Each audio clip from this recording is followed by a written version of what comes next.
Hello everyone, I am the storyteller and I am here to help you today. I know you use this video to fall asleep, so before that, like the video and subscribe to the channel. Also, where are you from and what time are you watching? Now get comfortable and relax. The lamplight had been flickering for 3 days before I first saw him. I should have fixed that sensor months ago, when Grandma Alice was still alive and would scold me about the maintenance during my weekend visits. Now, sitting alone in her creaking farmhouse with nothing but the insurance paperwork and my laptop for company, that erratic yellow glow had become the rhythm of my insomnia. Flash, pause, darkness. Flash, pause, darkness. Like a dying heartbeat against the wraparound porch. The advertising agency had given me bereavement leave, though they'd probably expected me to use it for something more productive than camping out in the middle of nowhere, 40 minutes from the nearest grocery store. Mom had flown to Phoenix to settle Dad's affairs, another inheritance mess, another round of family obligations, leaving me to sort through decades of accumulated memories in Alice's isolated sanctuary. That's what she'd always called it, her sanctuary. The first night the man appeared, I was nursing my third cup of coffee at 11 p.m., scrolling through email campaigns that felt increasingly meaningless. The automatic light triggered its stuttering dance, and there he was, a silhouette on the far end of the porch, motionless as a fence post. My chest tightened. I'd locked the gate, posted no trespassing signs. The nearest neighbor lived 2 miles down a dirt road that barely qualified as navigable. I grabbed the flashlight from the kitchen drawer and stepped outside, the screen doors spring groaning behind me. The November air cut through my thin sweater, sharp with the scent of decomposing leaves and distant wood smoke. "Hey," I called out, my voice smaller than intended. "Can I help you?" The figure didn't respond, didn't even acknowledge my presence. In the weak pool of the sensor light, I could make out the outdated cut of his dark suit, the narrow lapels and high-waisted trousers that belonged to a different era. His face remained shadowed, tilted downward as if studying something on the weathered planks. "Sir, this is private property." Still nothing. The lamplight flickered again, longer this time, and when it steadied, he was gone. I swept the flashlight beam across the entire porch, then down into the yard where Alice's cats, now my cats, congregated around their food bowls. Whiskers and Marmalade looked up at me with that particular feline expression of mild annoyance, as if my paranoia was interrupting their evening routine. I told myself it was a homeless man, someone seeking shelter who'd moved on when confronted. Rural areas attracted drifters, especially as winter approached. Nothing supernatural about that, nothing that couldn't be explained by logic and circumstance. But I double-checked every lock before going to bed. The second night, I was ready for him. I'd positioned myself by the living room window with a clear view of the porch, camera phone charged and recording. When the light began its familiar spastic pattern, I held my breath and waited. He materialized exactly as before, though that wasn't quite the right word. He didn't appear so much as become visible, like a photograph developing in slow motion. The same antiquated suit, the same bowed posture. But this time, I noticed something that made my mouth go dry. A white porcelain plate hovered 18 inches above the porch railing, suspended in empty air. The man reached up, his movements deliberate, almost ritualistic, and withdrew something from the floating dish with what appeared to be a silver spoon. He brought it to his mouth with ceremonial precision, chewing slowly, savoring whatever substance he'd collected. Even through the window glass, I could see the faint phosphorescent glow emanating from the plate's contents, pulsing like bioluminescent algae. I fumbled with my phone, hands trembling as I tried to zoom in while maintaining the recording. The man continued his strange meal, spoonfuls of light disappearing between his lips while the plate remained perfectly stationary in midair. When I checked the footage later, it showed only a translucent blur against the porch backdrop. No plate, no phosphorescent food, just a vague human-shaped distortion that could have been atmospheric moisture or a smudge on the lens. The third night, I didn't wait by the window. Instead, I called my mother in Phoenix, desperate for a rational voice to anchor me to reality. The phone rang 4 times before her voicemail picked up, her cheerful message about being busy with estate matters and promising to return calls soon. I hung up without leaving a message, unsure how to articulate what I was experiencing without sounding completely unhinged. I tried my college roommate Matt, then my sister Sarah, then my ex-girlfriend Jennifer. Nobody answered. It was as if the entire world had conspired to leave me alone with whatever was happening on Alice's porch. When the lamplight began flickering at its appointed time, I forced myself to stay in the kitchen, washing dishes that were already clean and reorganizing Alice's spice rack by alphabetical order. I would not look outside. I would not feed this delusion or hallucination or whatever psychological break I was experiencing. But the cats were agitated. Whiskers paced between the back door and the window, emitting low, guttural sounds I'd never heard before. Marmalade had disappeared entirely, probably hiding under Alice's bed where she'd retreated during thunderstorms. And then I smelled it. A sharp, citrusy fragrance that reminded me of bergamot tea mixed with lemon zest. It drifted through the house despite every window being closed and locked, growing stronger until it seemed to emanate from the very walls. My vision blurred around the edges. The kitchen clock's ticking became impossibly loud, then faded to silence. The last thing I remembered was the strange sweetness on my tongue, like dissolving candy, and the sensation of walking towards something important that I couldn't quite recall. I woke up in the backyard at dawn, my pajamas soaked with dew, and my bare feet caked with mud. 3 hours had passed according to my watch, though it felt like minutes. There were no footprints leading from the house to where I lay, just my own body in the middle of Alice's neglected vegetable garden, surrounded by withered tomato plants and the skeletal remains of summer herbs. The fourth night changed everything. I decided to stay awake, really awake, armed with caffeine pills and a thermos of black coffee. I positioned chairs at both the front and back doors, determined to catch myself if I started sleepwalking again. This time, I'd document everything with multiple cameras, create evidence that couldn't be dismissed or rationalized away. But when the familiar flickering began, I wasn't on the porch or in the yard. I was standing in Alice's kitchen, staring at the old oak table where she'd served me countless Sunday dinners throughout my childhood. A porcelain plate sat in the center of the table, identical to the one I'd seen floating outside. It hadn't been there 60 seconds earlier when I'd passed through to refill my coffee.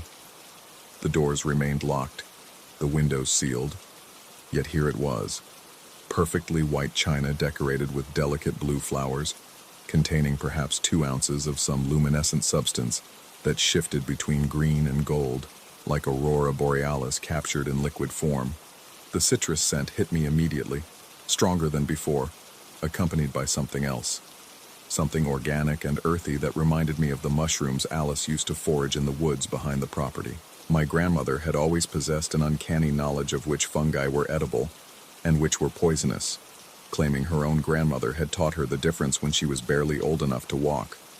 Some things can't be learned from books, she'd always said when I'd ask about her mysterious expertise.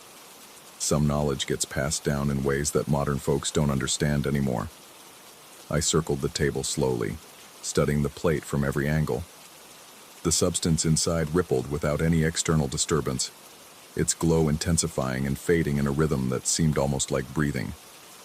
When I leaned closer, the sweet fragrance became overwhelming, and I felt that familiar dissolution of time and space beginning at the edges of my consciousness. This time I fought it. I bit down hard on my tongue until I tasted blood, used the sharp pain to maintain awareness even as the kitchen walls seemed to pulse and breathe around me. Through sheer force of will, I managed to stumble backwards, putting distance between myself and the hypnotic plate. That's when I saw him again. The man in the vintage suit stood just beyond the kitchen doorway, no longer confined to the porch or the uncertain boundary between inside and outside. He was definitely inside now, in Alice's sanctuary, close enough that I could distinguish individual features despite the dim lighting. His face was gaunt but not unpleasant, with sharp cheekbones and hollow eyes that reflected the phosphorescent glow like dark mirrors. His skin had the pale, waxy quality of old photographs, and when he smiled, which he did upon noticing my attention, I could see that his teeth were perfectly white but somehow wrong, as if they belonged to someone else entirely. He gestured toward the plate with one elegant, long-fingered hand. An invitation. An offering. I shook my head, backing toward the rear door while keeping my eyes fixed on his unnatural stillness. He didn't seem threatening exactly, but there was something deeply unsettling about his patience, as if he had all the time in the world to wait for my cooperation. "What do you want?" I whispered, my voice barely audible even to myself. His smile widened, revealing more of those borrowed teeth, and he raised the silver spoon I'd seen him use before. With deliberate slowness, he dipped it into the luminescent substance and brought it toward my direction, holding it steady like someone offering medicine to a reluctant child. The scent intensified until breathing became difficult. My vision began to fragment, splitting the kitchen into overlapping images like a broken kaleidoscope. I could feel myself starting to lose the battle against whatever narcotic effect the substance produced, my carefully maintained awareness slipping away despite my desperate attempts to stay grounded. Just before consciousness abandoned me completely, I noticed something that chilled me more than anything else I'd experienced. There were muddy footprints leading from the back door to where I stood, and they matched the size and tread pattern of my own bare feet.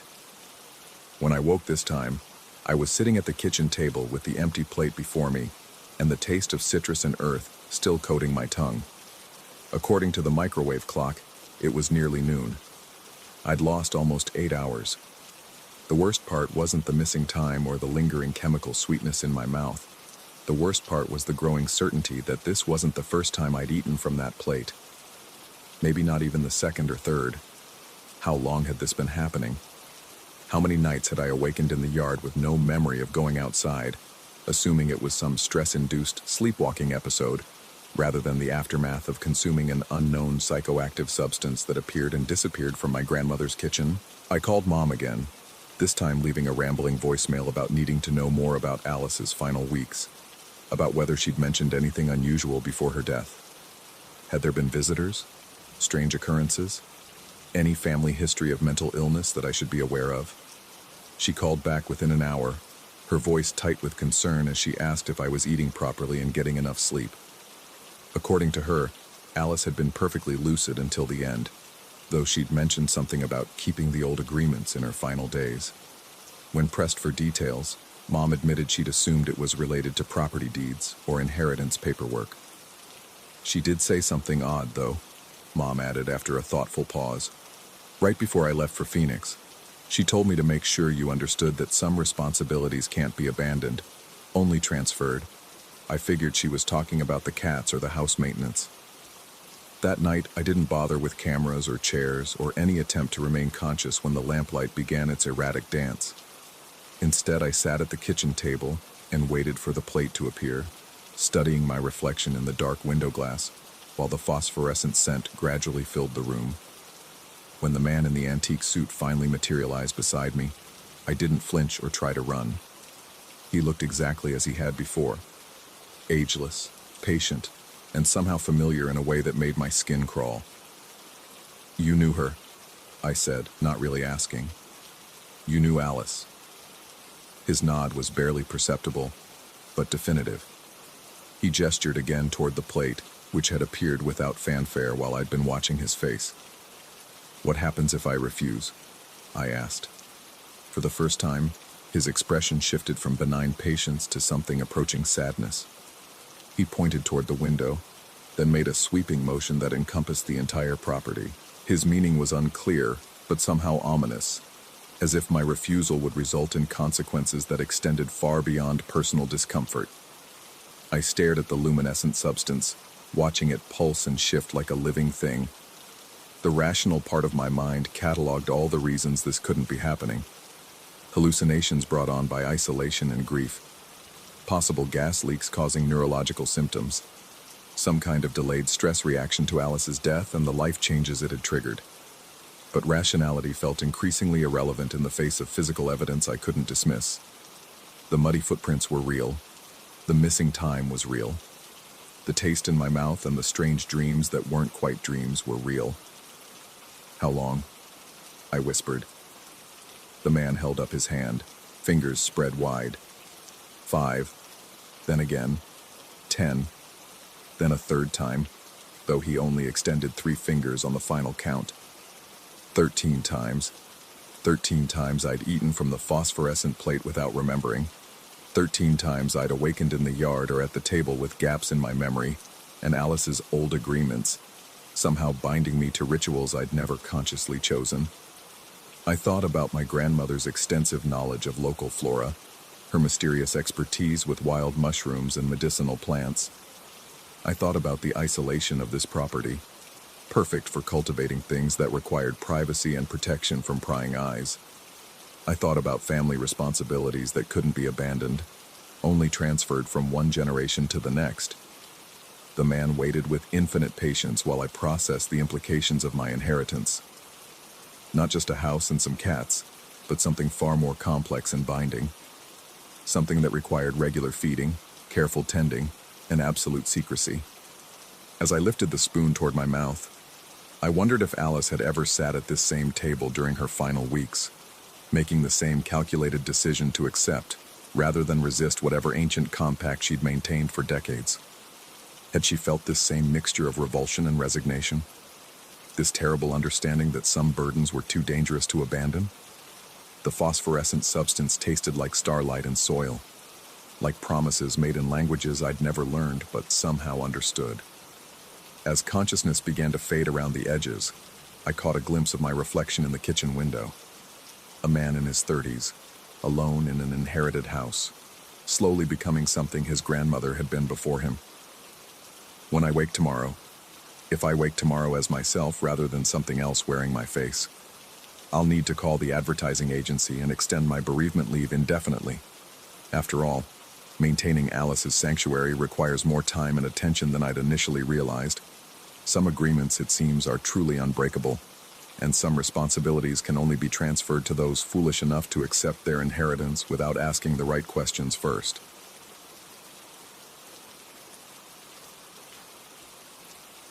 Story 2.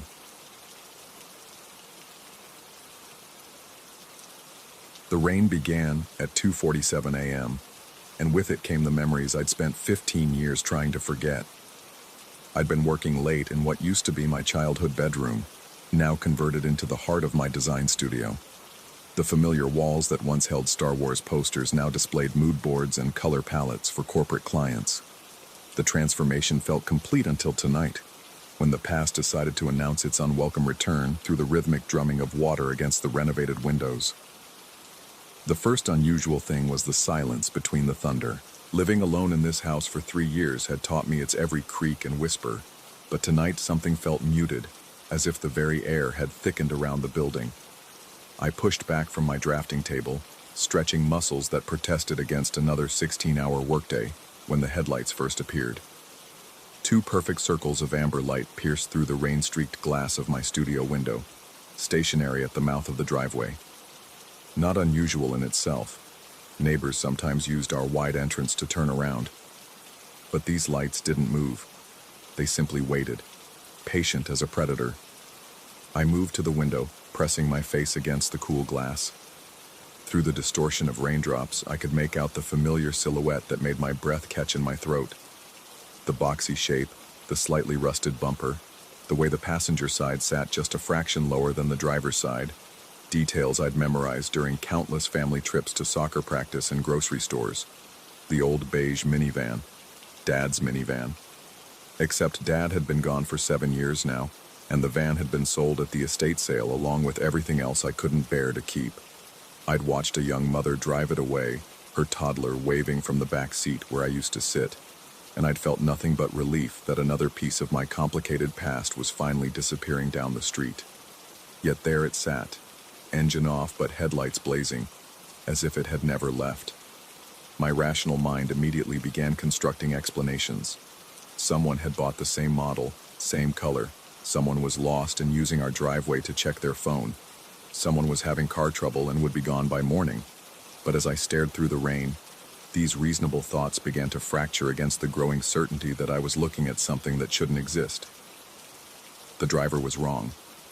Even through the storm and the glare of headlights, I could see a figure behind the wheel, but where a face should have been, there was only a thick, roiling fog that seemed to pour from within the cab itself.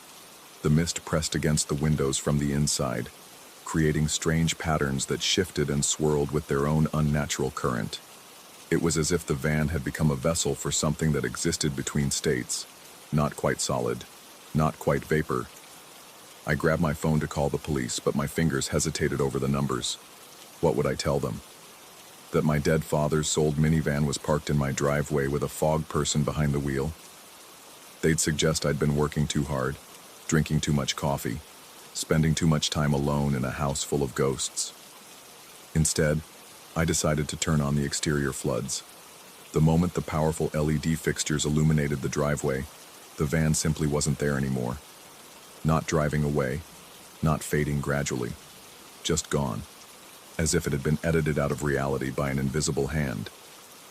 The rain continued to fall on empty asphalt, and the only evidence of the vehicle's presence was the lingering scent of exhaust that somehow reached me through the sealed windows of the house. I stood there for 20 minutes, watching the empty space where the van had been, trying to convince myself that exhaustion had finally caught up with my overworked mind. When I finally turned off the floods and returned to my desk, the amber glow was back, closer this time, much closer. The van now sat just beyond the edge of the front yard, its headlights casting long shadows across the newly landscaped garden I'd installed last spring. The fog figure behind the wheel seemed denser now, more defined, though still impossibly indistinct. And for the first time, I noticed that despite the heavy rain, no water seemed to touch the vehicle's surface. Droplets passed through it as if it were made of concentrated moonlight. This time I didn't reach for the lights. Instead, I found myself moving through the house, drawn by a compulsion I couldn't name. My bare feet whispered across the hardwood floors as I made my way to the living room, where the large picture window offered an unobstructed view of the front lawn. The van had moved again. It now sat at the edge of the walkway leading to my front door, maybe 30 feet from where I stood. The headlights blazed directly through the living room window, casting everything in stark relief. My furniture became a landscape of hard shadows and silver highlights, transforming the familiar space into something alien and threatening. But it was what I saw in those shadows that made my breath catch. There, pressed against the glass from the outside, was the outline of a hand, not quite touching the surface, but close enough that I could see the individual fingers splayed wide as if seeking warmth. The hand was translucent, like the rest of the fog figure, but substantial enough to block the light in places, creating a negative space that was somehow more terrifying than a solid presence would have been. I forced myself to move closer to the window, even as every instinct screamed at me to run. The hand remained motionless as I approached, but I could feel something radiating from it. Not heat or cold, but a kind of desperate hunger that made my skin crawl. When I was close enough to see my own reflection in the glass, the hand suddenly pressed forward, flattening against the window with a wet sound that shouldn't have been possible. The fog began to seep through the glass, not around the edges where weather stripping might have failed, but directly through the solid pane as if it were made of tissue paper. Thin tendrils of mist curled into my living room, bringing with them the scent of wet concrete and something else, something organic and familiar that I couldn't quite place. I stumbled backward, knocking over a side table that sent a ceramic lamp crashing to the floor. The sound seemed to break whatever spell had held me transfixed, and I ran to the nearest light switch, flooding the room with warm LED brightness. The van vanished again, but the fog remained for several seconds longer, wisps of it still clinging to the ceiling before dissipating like morning mist. The window showed no sign of having been penetrated, no residue or condensation to mark where the impossible had briefly become real. But the smell lingered. That organic scent that teased at the edges of memory, familiar, yet wrong. It reminded me of the way Dad used to smell when he came home from his weekend fishing trips. Lake water and mud and something else I'd never been able to identify as a child. Something like decay. I spent the rest of the night in my studio with every light in the house blazing, watching the empty driveway through 3 different windows. The van didn't return, but I could feel it waiting somewhere just beyond my field of vision, patient as the rain that continued to fall until dawn. When morning finally arrived, gray and soggy, I forced myself to venture outside to inspect the driveway for tire tracks or any other evidence of the night's visitation. The asphalt was clean, recently washed by the storm, with no indication that any vehicle had been there at all. But as I turned to go back inside, something caught my eye at the edge of the front lawn. There, pressed deep into the rain-softened soil, were tire tracks. Not just any tire tracks, but a perfect circle burned into the grass, the earth beneath charred black as if subjected to intense heat. And within that circle, smaller burns formed a pattern I didn't recognize, symbols that looked almost like letters from an alphabet I'd never seen. I knelt beside the marks, studying their precise geometry. They were too perfect to be accidental, too complex to be natural. As I watched, rain began to pool in the deepest burns, and something extraordinary happened. The water began to glow, not brightly, just a faint phosphorescence that pulsed in rhythm with my heartbeat. The symbols seemed to shift and writhe in the rain light, suggesting meanings that danced just beyond comprehension. I reached out to touch one of the marks, but my hand stopped inches away, repelled by the same hungry energy I'd felt from the fog figure's hand against my window. That's when I heard it. The distant rumble of an engine that needed a tune-up, the particular wheeze of a transmission that had never quite worked right. The sound was coming from the direction of the street, growing closer with each passing second. I looked up from the symbols to see the beige minivan turning into my driveway, moving slowly but inexorably toward where I knelt. In daylight, I could see details that had been hidden by darkness and rain. The van looked exactly as I remembered it, down to the small dent in the rear bumper from where Dad had backed into Mrs. Peterson's mailbox. But the windows were completely opaque, filled with the same roiling fog that had leaked into my house during the night. As it approached, I found myself unable to move, transfixed by the impossible sight of a vehicle that should have been gone, driven by something that shouldn't exist. The van came to a stop just a few feet away, engine still running, headlights dark in the gray morning light. For a long moment, nothing happened. Then slowly, the driver's side door began to open. The fog poured out like water from a broken dam, spreading across the ground with unnatural speed. It engulfed my feet first, then my legs, rising with each second until I was standing waist-deep in mist that felt neither warm nor cold, but somehow hungry. Through the swirling gray, I could see a shape emerging from the van. Tall, human in proportion but completely without features. As if someone had tried to sculpt a person from memory and given up halfway through. The fog figure moved toward me with deliberate steps, and as it drew closer, that familiar scent grew stronger. Not just lake water and mud now, but the full bouquet of decomposition, of things that had been underwater too long. And suddenly I remembered where I'd smelled it before. The fishing trips, Dad's weekend excursions to the lake, from which he'd return Sunday nights with an empty cooler, and that particular odor clinging to his clothes. The trips that had started when I was 8 and continued until I left for college. The trips I'd never been invited on, despite my repeated requests to go along. The trips that had ended abruptly 3 weeks before his fatal car accident on a rain-slicked highway. The fog figure stood before me now, close enough that I could see the constant shifting of its features, as if trying to settle into a familiar pattern but failing again and again. When it raised one translucent hand toward my face, I caught a glimpse of something beneath the mist. The flash of a fishing hook, the glint of metal weights, the pale gleam of bones that had been underwater for far too long. That's when I understood. The lake, the weekend trips, the smell, the accident that happened 3 weeks after the trip stopped, on a night when Dad was driving home from somewhere he'd never been before. Somewhere that had made him smell like a different kind of water entirely. The fog figure leaned closer, and I could feel its breath, if something made of mist could be said to breathe, against my cheek. It carried the scent of questions that would never be answered, of secrets that had followed him into whatever lake had claimed more than just his weekends. But as understanding dawned, as the pieces of a puzzle I'd never known existed began to fall into place, the fog began to dissipate. The figure wavered like heat shimmer, becoming less distinct with each passing second. The van's engine sputtered and died, and the whole scene began to fade like a photograph left too long in sunlight.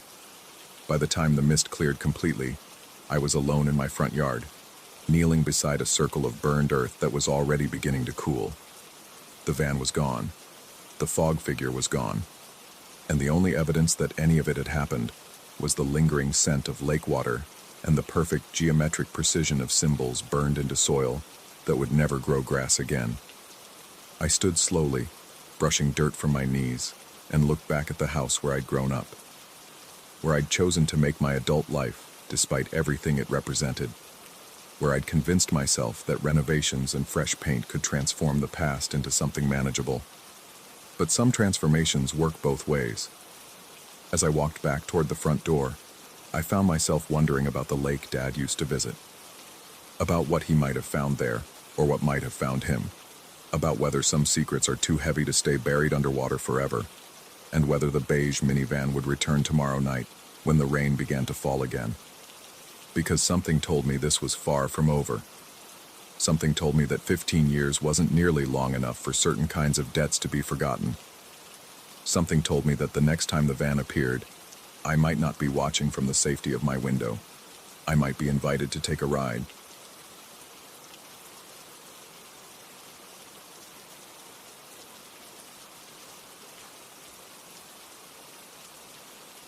Story 3.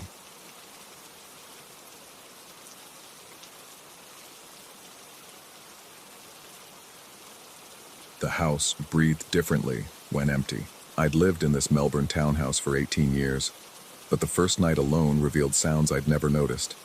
The settling of timber that groaned like old bones, the whisper of air through gaps I couldn't locate, the rhythmic tick of the grandfather clock that seemed to skip beats when I wasn't listening directly. My parents had left that morning for their anniversary trip to Tasmania, and the silence they'd taken with them felt heavier than their presence ever had.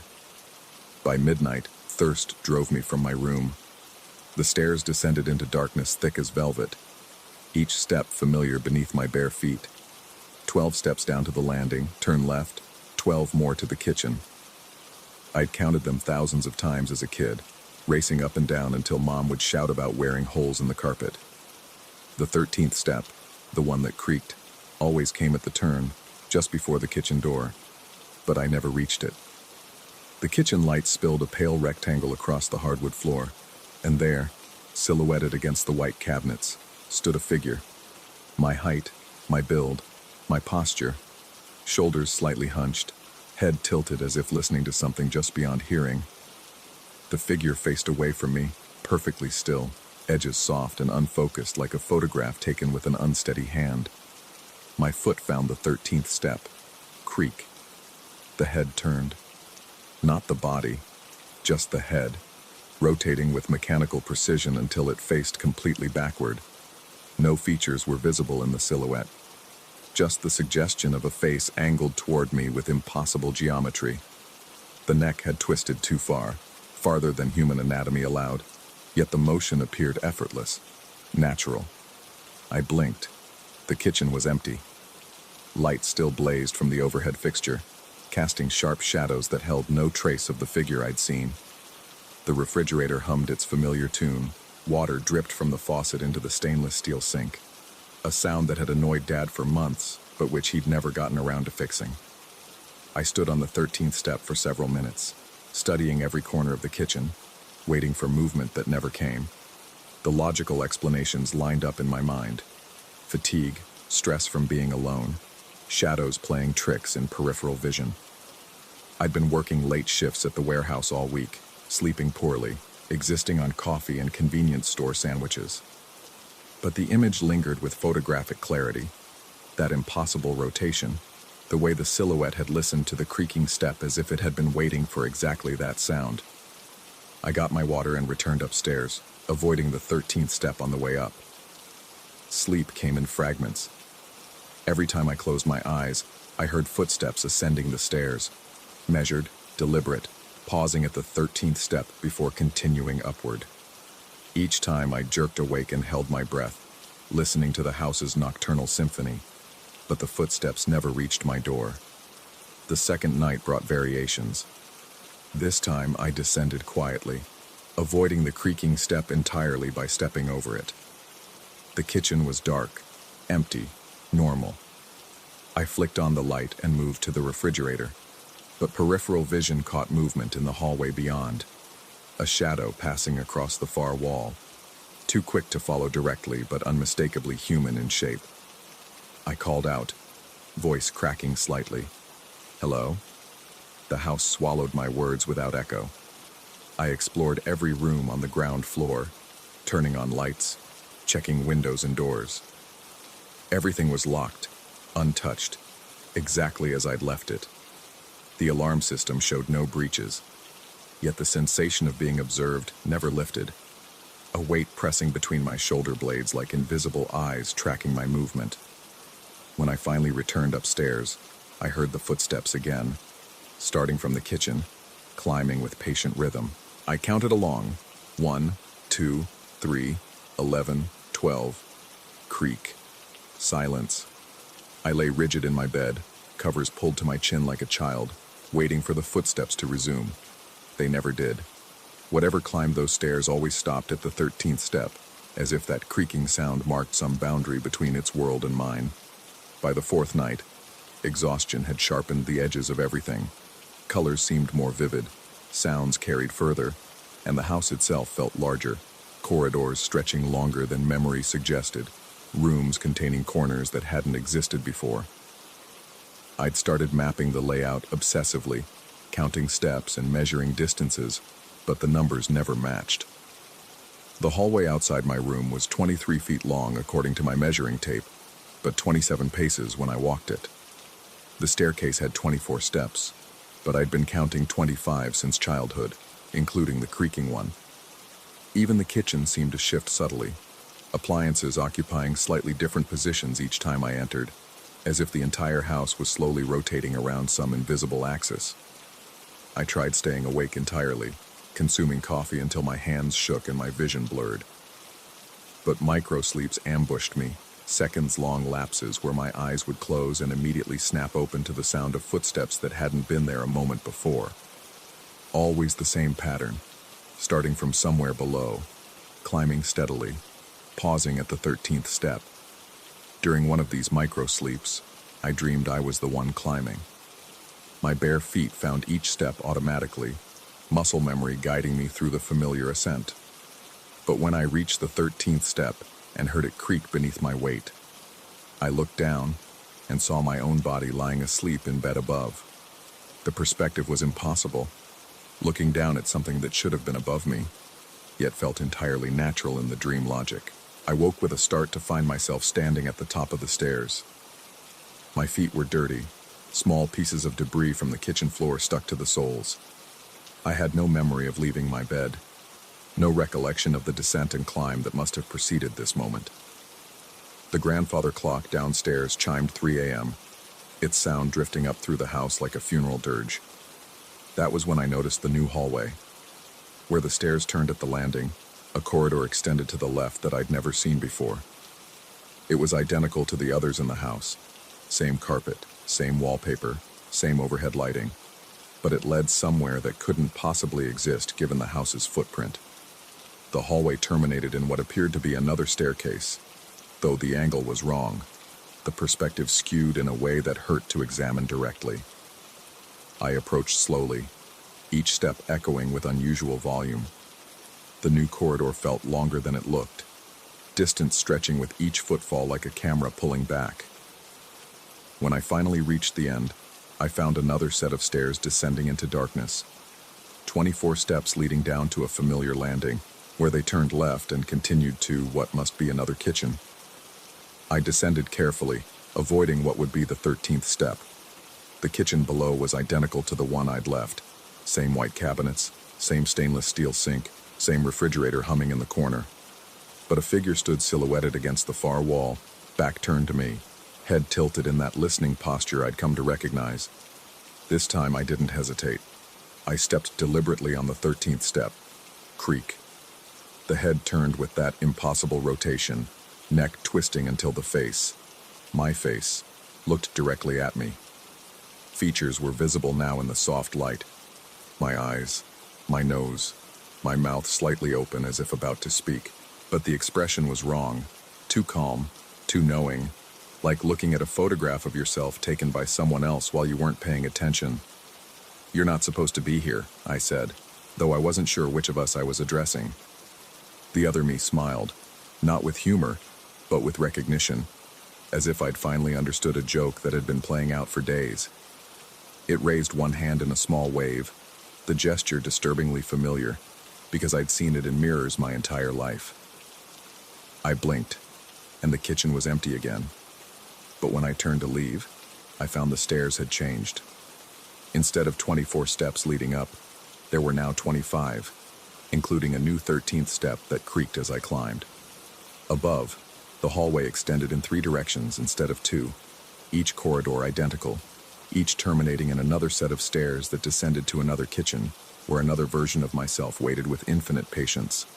I tried to map the new layout, but the house had become a maze of recursive architecture, each path leading back to the same creaking step, the same patient figure, the same impossible rotation of my own head.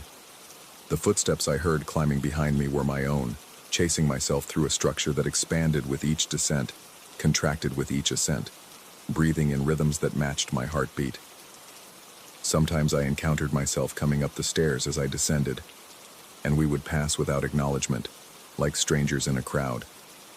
Other times I would reach the kitchen to find multiple silhouettes standing at various angles, all turning their heads in unison when the 13th step announced my arrival.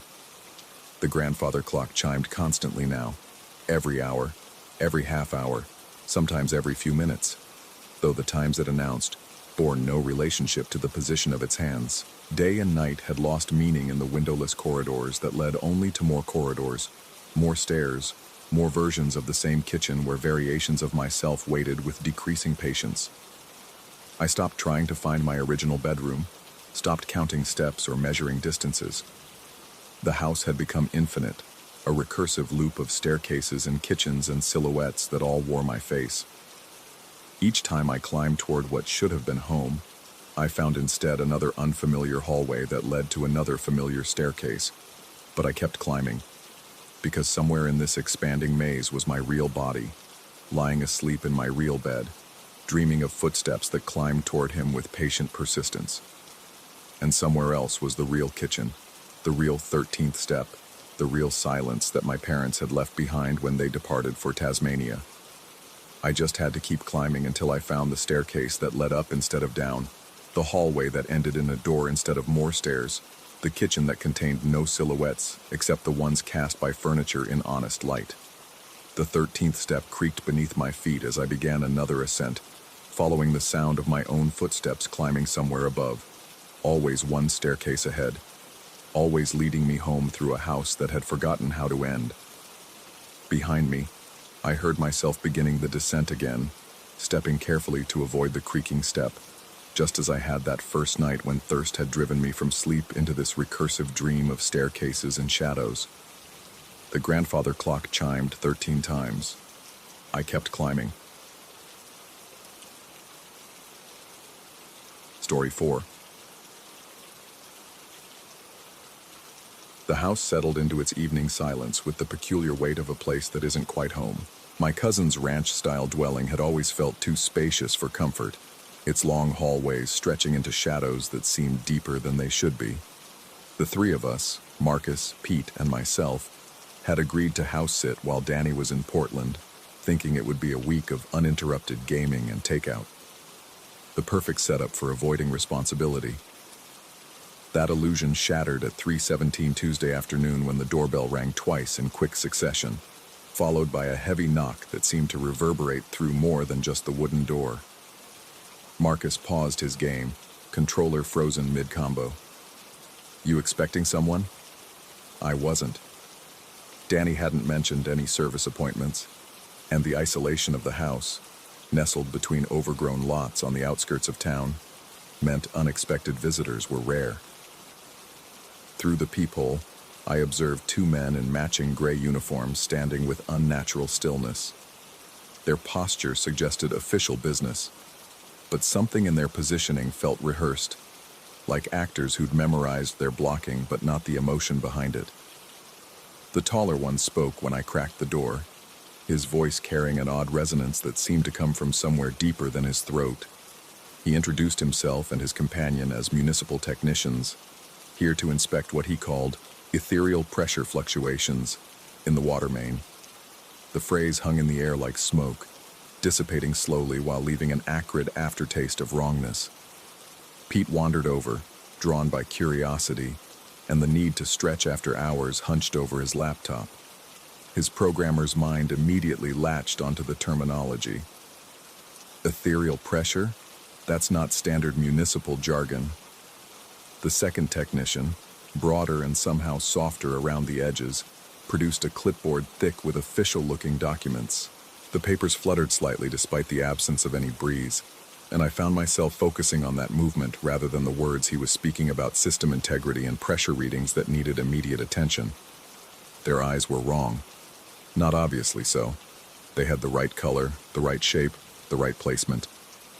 But they tracked movement with a delay, as if processing visual information through some intermediary system. When they looked directly at us, it felt less like being seen and more like being measured. We declined their entry. The decision felt instinctive, driven by some primal warning system that bypassed rational thought. The tall technician's smile stretched slightly wider than it should have, revealing teeth that seemed perfectly straight, perfectly white, and perfectly uniform in a way that suggested careful construction rather than natural development. They departed without argument, walking with synchronized steps back to their unmarked van. Through the window, I watched them drive away, but the wrongness they'd brought lingered like the smell of ozone after a lightning strike. The afternoon dissolved into evening with the artificial acceleration that comes from trying to distract yourself from nagging anxiety. We ordered pizza, played another round of our campaign, and made jokes about municipal workers and their mysterious terminology. But underneath the forced normalcy, something had shifted. The house felt different. Not invaded exactly, but somehow observed. The shadows gathered with more intent, and the familiar sounds of settling wood took on an anticipatory quality. Marcus noticed it first during his trip to the bathroom around 10:30. His voice carried a note of confusion when he called out that the water pressure seemed strange, stronger than usual, but somehow inconsistent. By the time Pete and I joined him, the bathroom faucet was producing a steady stream that looked normal but sounded wrong, less like water moving through pipes, and more like liquid being drawn through something organic. The sound followed us through the house, a subtle gurgling that seemed to originate from within the walls themselves, as if the plumbing had developed a circulatory system. We checked every faucet, every toilet, every connection we could access. The water ran clear and cold, exactly as it should have, but the sound persisted, a wet, rhythmic pulsing that synchronized disturbingly with our own heartbeats. Midnight approached with the inexorable certainty of a tide. We'd retreated to the living room, ostensibly to continue gaming, but our attention kept drifting to the sounds emerging from the kitchen. The main water line ran directly beneath that room, and whatever was moving through it had grown more active as the evening progressed. The kitchen taps activated themselves at 11:58, not all at once, but in sequence. First the main faucet, then the sprayer attachment, finally the filtered water dispenser. Each began with a soft click, followed by the rush of liquid that reflected light in ways that seemed somehow thicker than water should manage. The stream from the main tap carried an oily darkness that swirled without dispersing, creating patterns that suggested movement beyond simple fluid dynamics. Pete approached first, his scientific curiosity overriding his caution. The reflection in the dark water showed his face, but distorted. Features rearranged in subtle ways that transformed the familiar into something unsettling. His eyes appeared wider, positioned slightly too far apart. His mouth curved in an expression he wasn't making. Marcus and I flanked him, drawn by the horrible fascination of seeing ourselves transformed. My own reflection stared back with a smile I could feel wasn't on my face, while Marcus's image seemed to be whispering words that produced no sound. The water continued to flow, but the reflections moved independently, mouthing conversations we couldn't hear and making gestures we weren't performing. The window above the sink provided a view of the backyard, where two figures moved with deliberate purpose through pools of standing water that shouldn't have existed. The ground sloped away from the house, ensuring proper drainage, yet dark puddles had formed in perfect circles across the lawn. The technicians, for they were unmistakably the same men despite the distance and darkness, walked from circle to circle with steps that never quite contacted the water's surface. Their lips moved in constant, synchronized motion, forming words that carried through the glass despite the impossibility of hearing such quiet sounds from that distance. The rhythm of their speech matched the pulsing in the pipes, and gradually I began to understand that they weren't speaking to each other at all. They were addressing something else, something that responded from within the water system itself. The promises they made were simple and specific: liberation at midnight through the kitchen sink, freedom from the confined spaces of pipes and drains, release into a world of open water and unlimited expansion. As the clock tower downtown began its midnight chime, the water in our sink started to bubble with increasing violence.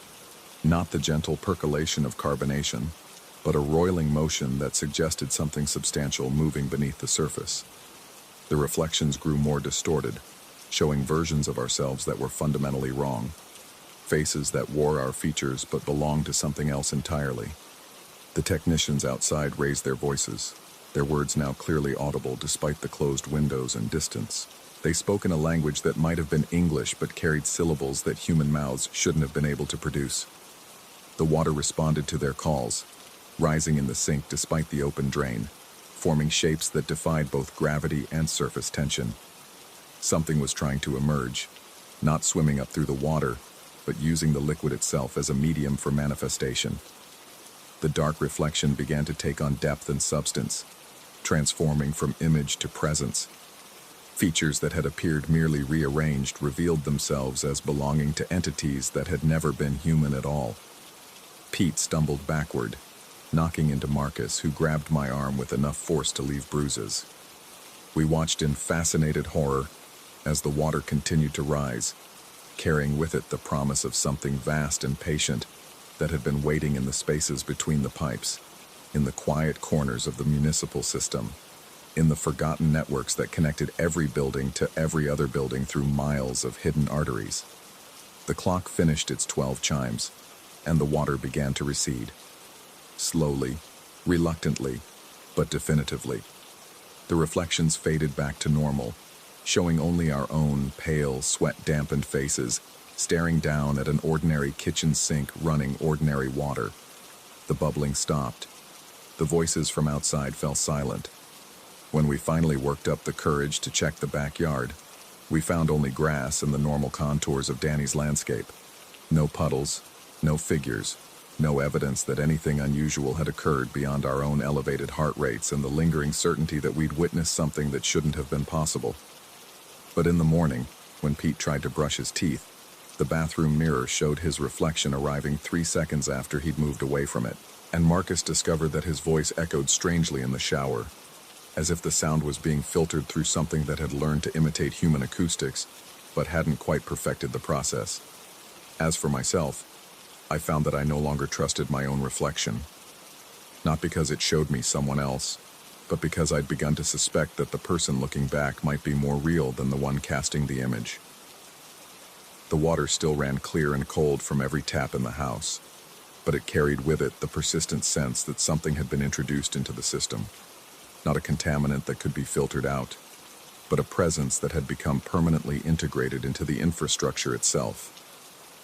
Danny returned from Portland 3 days early, citing a business deal that had concluded more quickly than expected.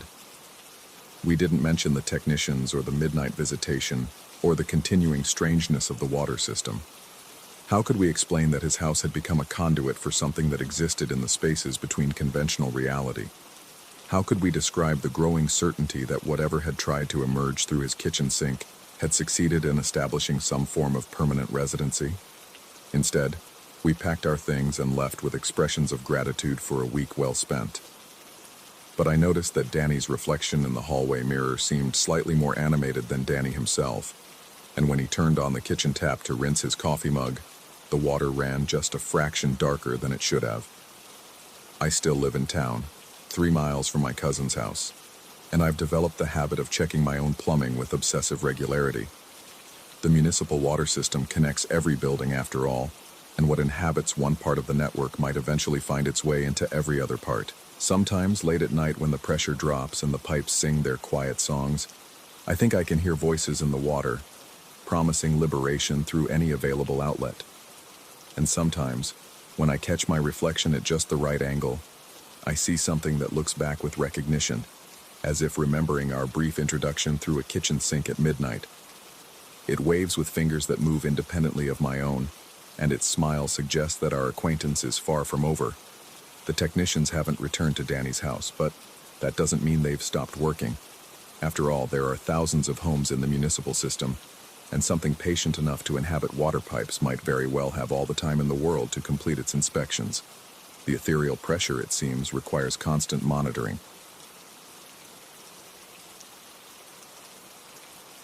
Story 5.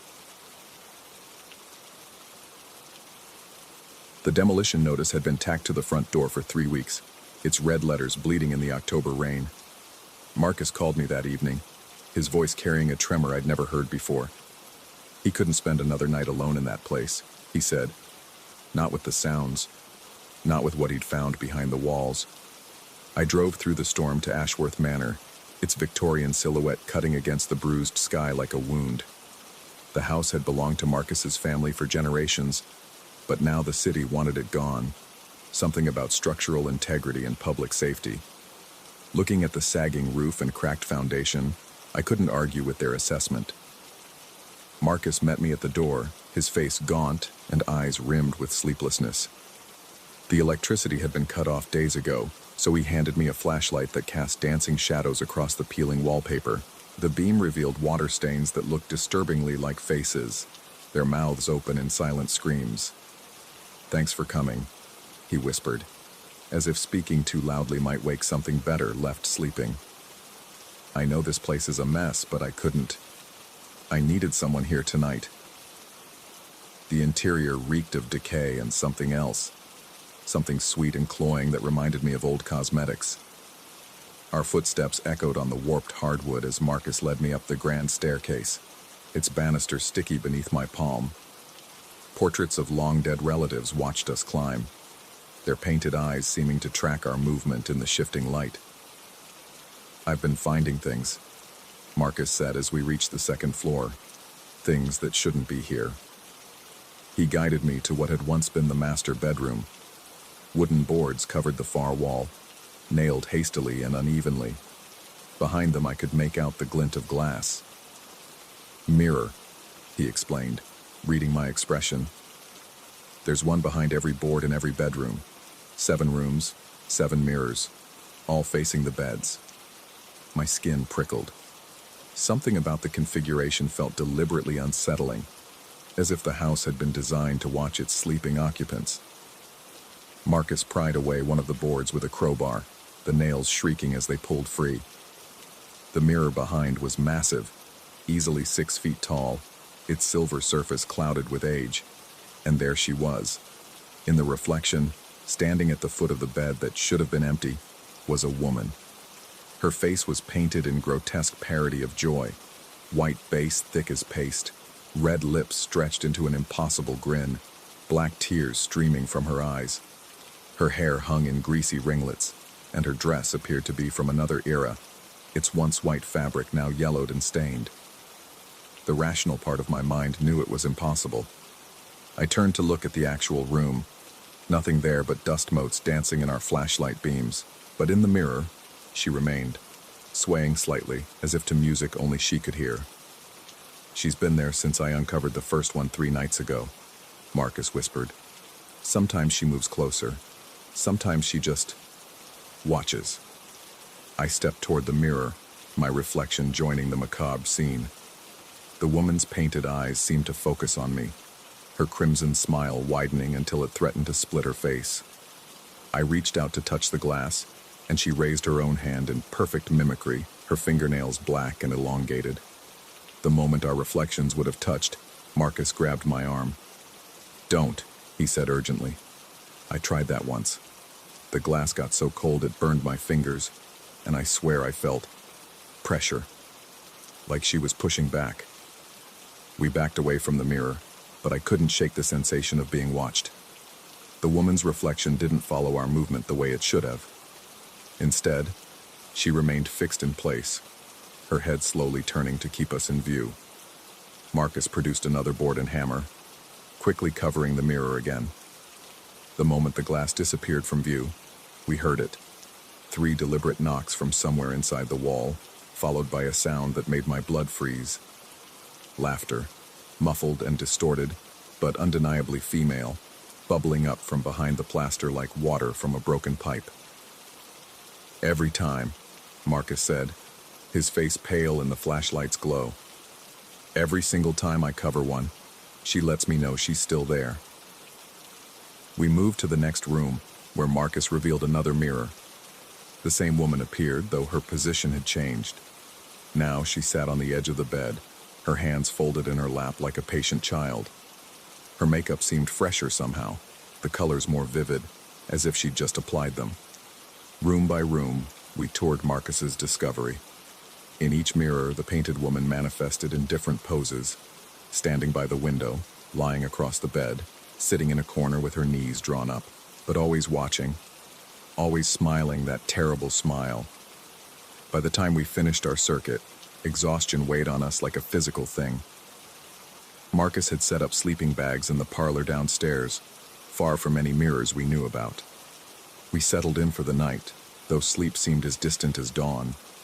I lay there listening to the house breathe around us, the settling of old wood, the whisper of wind through broken shingles, the occasional scurry of some small creature in the walls.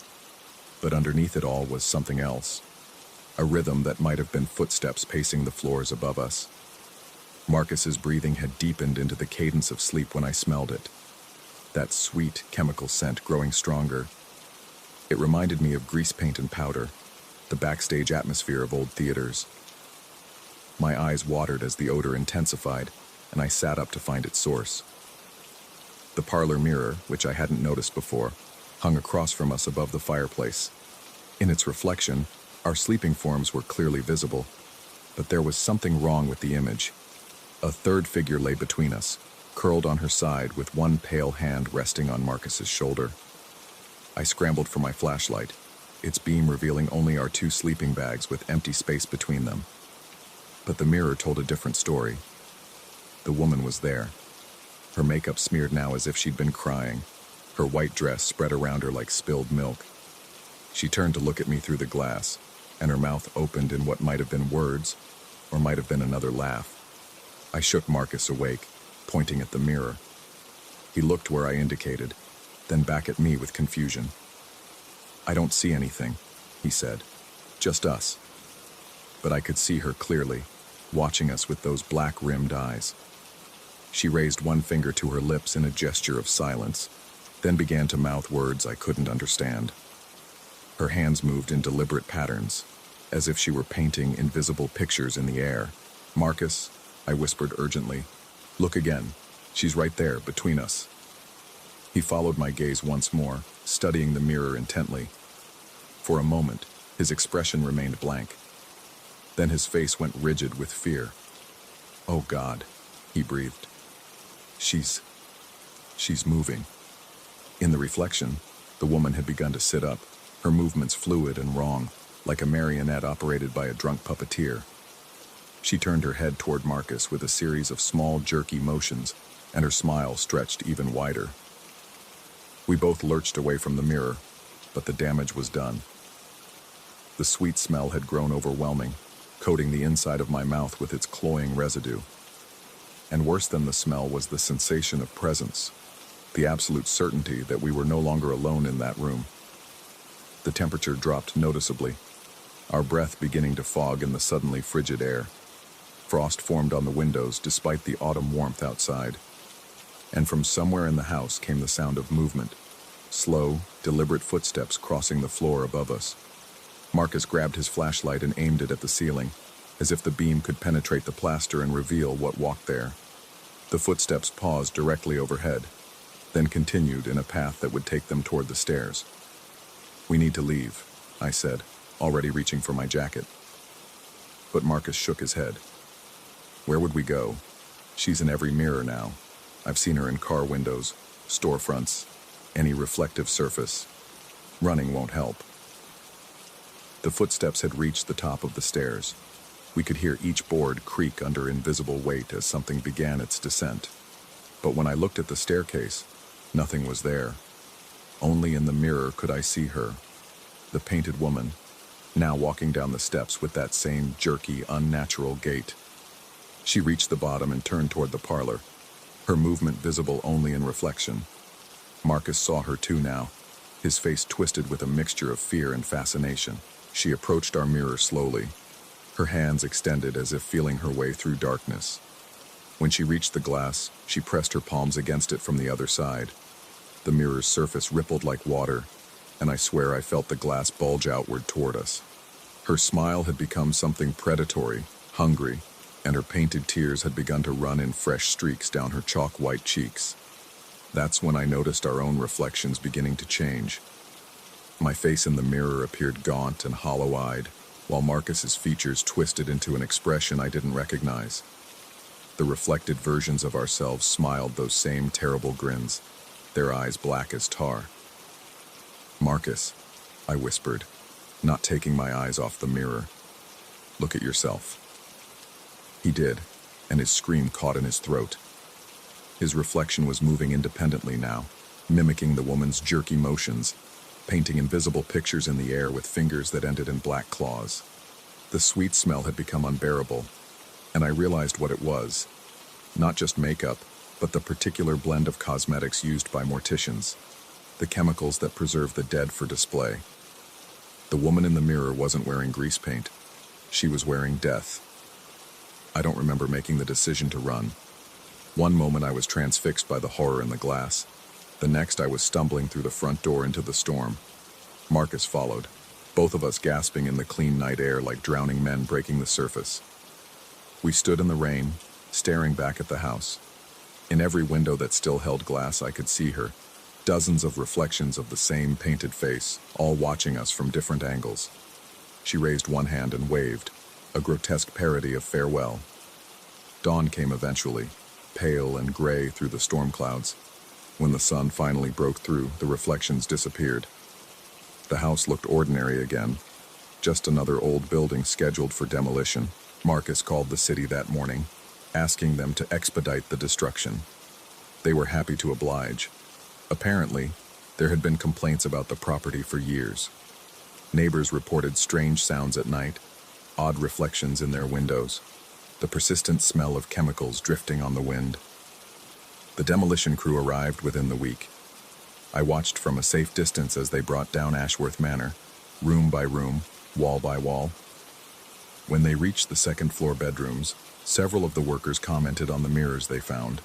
7 massive antique pieces, all facing the beds. The mirrors were intact despite decades of neglect, their silver surfaces bright as new. The foreman decided to save them, thinking they might be valuable antiques. They loaded all 7 into a truck bound for an estate sale downtown. That night, I woke to the sound of 3 knocks on my bedroom wall. In my mirror across the room, a familiar figure stood at the foot of my bed, her painted smile wider than ever. She raised one finger to her lips, then began to laugh, that same muffled bubbling sound I'd heard in Ashworth Manor. I don't sleep in that room anymore. I've covered every mirror in my house with sheets and boards, but still I hear her sometimes, walking through the walls, leaving the sweet smell of chemicals in her wake. And sometimes, in windows and puddles and the polished surfaces of appliances, I catch glimpses of that horrible white face. Marcus has disappeared. His apartment is empty, his phone disconnected. But yesterday I saw him in a store window downtown, standing next to the painted woman, both of them smiling at me with black-rimmed eyes. His face bore the same chalk-white makeup now, the same impossible grin. The estate sale is this weekend. 7 antique mirrors, each one perfect for a bedroom. The advertisement promises they'll bring sweet dreams to their new owners. I wonder how many homes they'll visit, how many bedrooms they'll watch over, how many people will wake to the smell of old makeup and the sound of 3 knocks in the wall. I wonder if I should warn someone, or if that would only make me sound crazy. After all, who would believe such a story? Who would accept that some reflections exist independent of reality, that some images persist long after their subjects have gone? Sometimes I think I imagined it all, that the stress of Marcus's situation and the atmosphere of that decaying house simply overwhelmed my rational mind.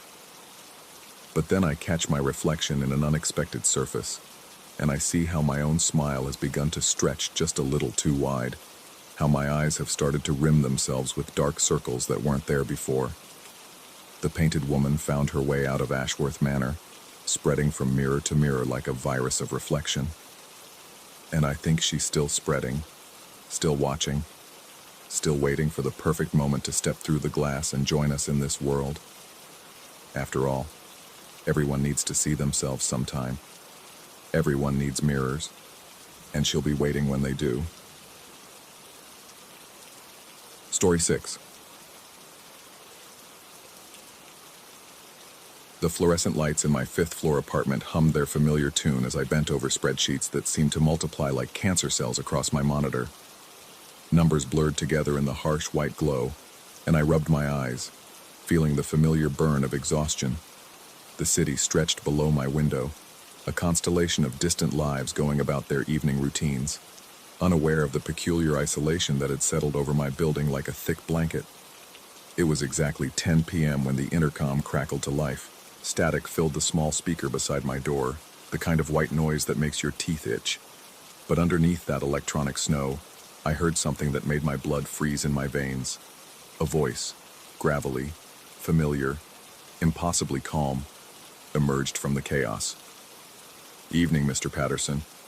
Could you buzz me up? Need to unlock the main door for the night shift." My hand hovered over the release button as recognition hit me like a physical blow.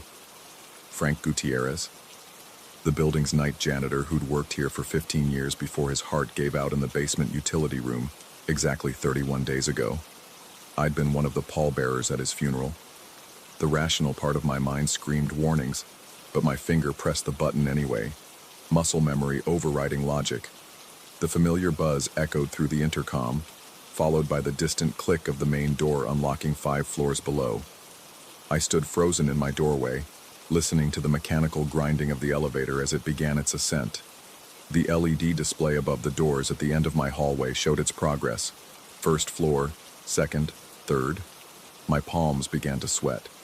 Fourth floor, the grinding stopped. Fifth floor, the elevator doors slid open with their usual pneumatic wheeze, revealing an empty car. The interior light flickered once, twice, then settled into its normal steady glow. But something was wrong with the shadows inside. They seemed deeper than they should be, pooling in corners where the light couldn't quite reach. One by one, the hallway lights began to fail. It started at the far end, near the emergency exit. The first fluorescent tube flickered and died with an audible pop, plunging that section into darkness. Then the next one, closer to the elevator. Then the next. The darkness crept toward me like a living thing, swallowing the familiar beige carpet and the numbered doors of my neighbors' apartments.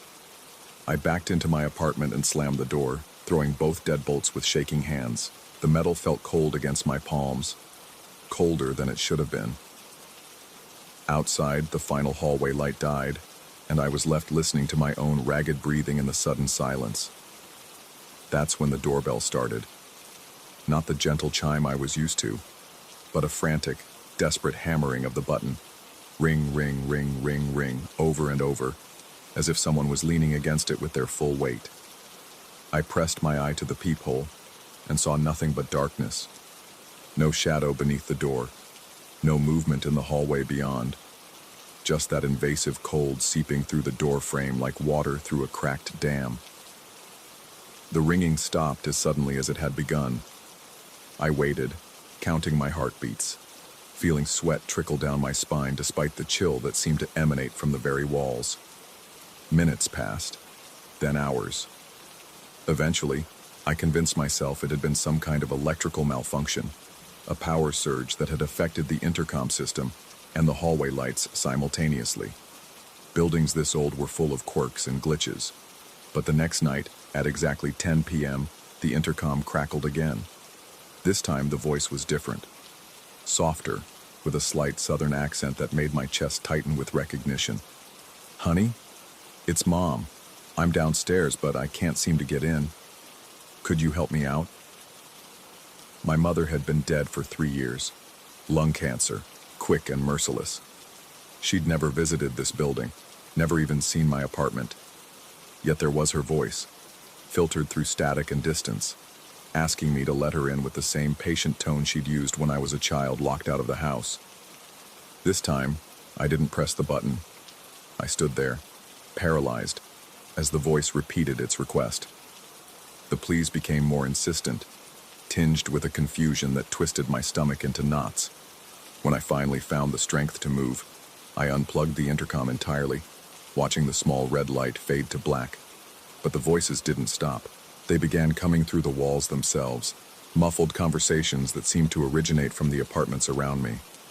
Familiar voices having conversations that made no sense. My college roommate discussing grocery lists with someone who responded in my ex-wife's clipped consonants.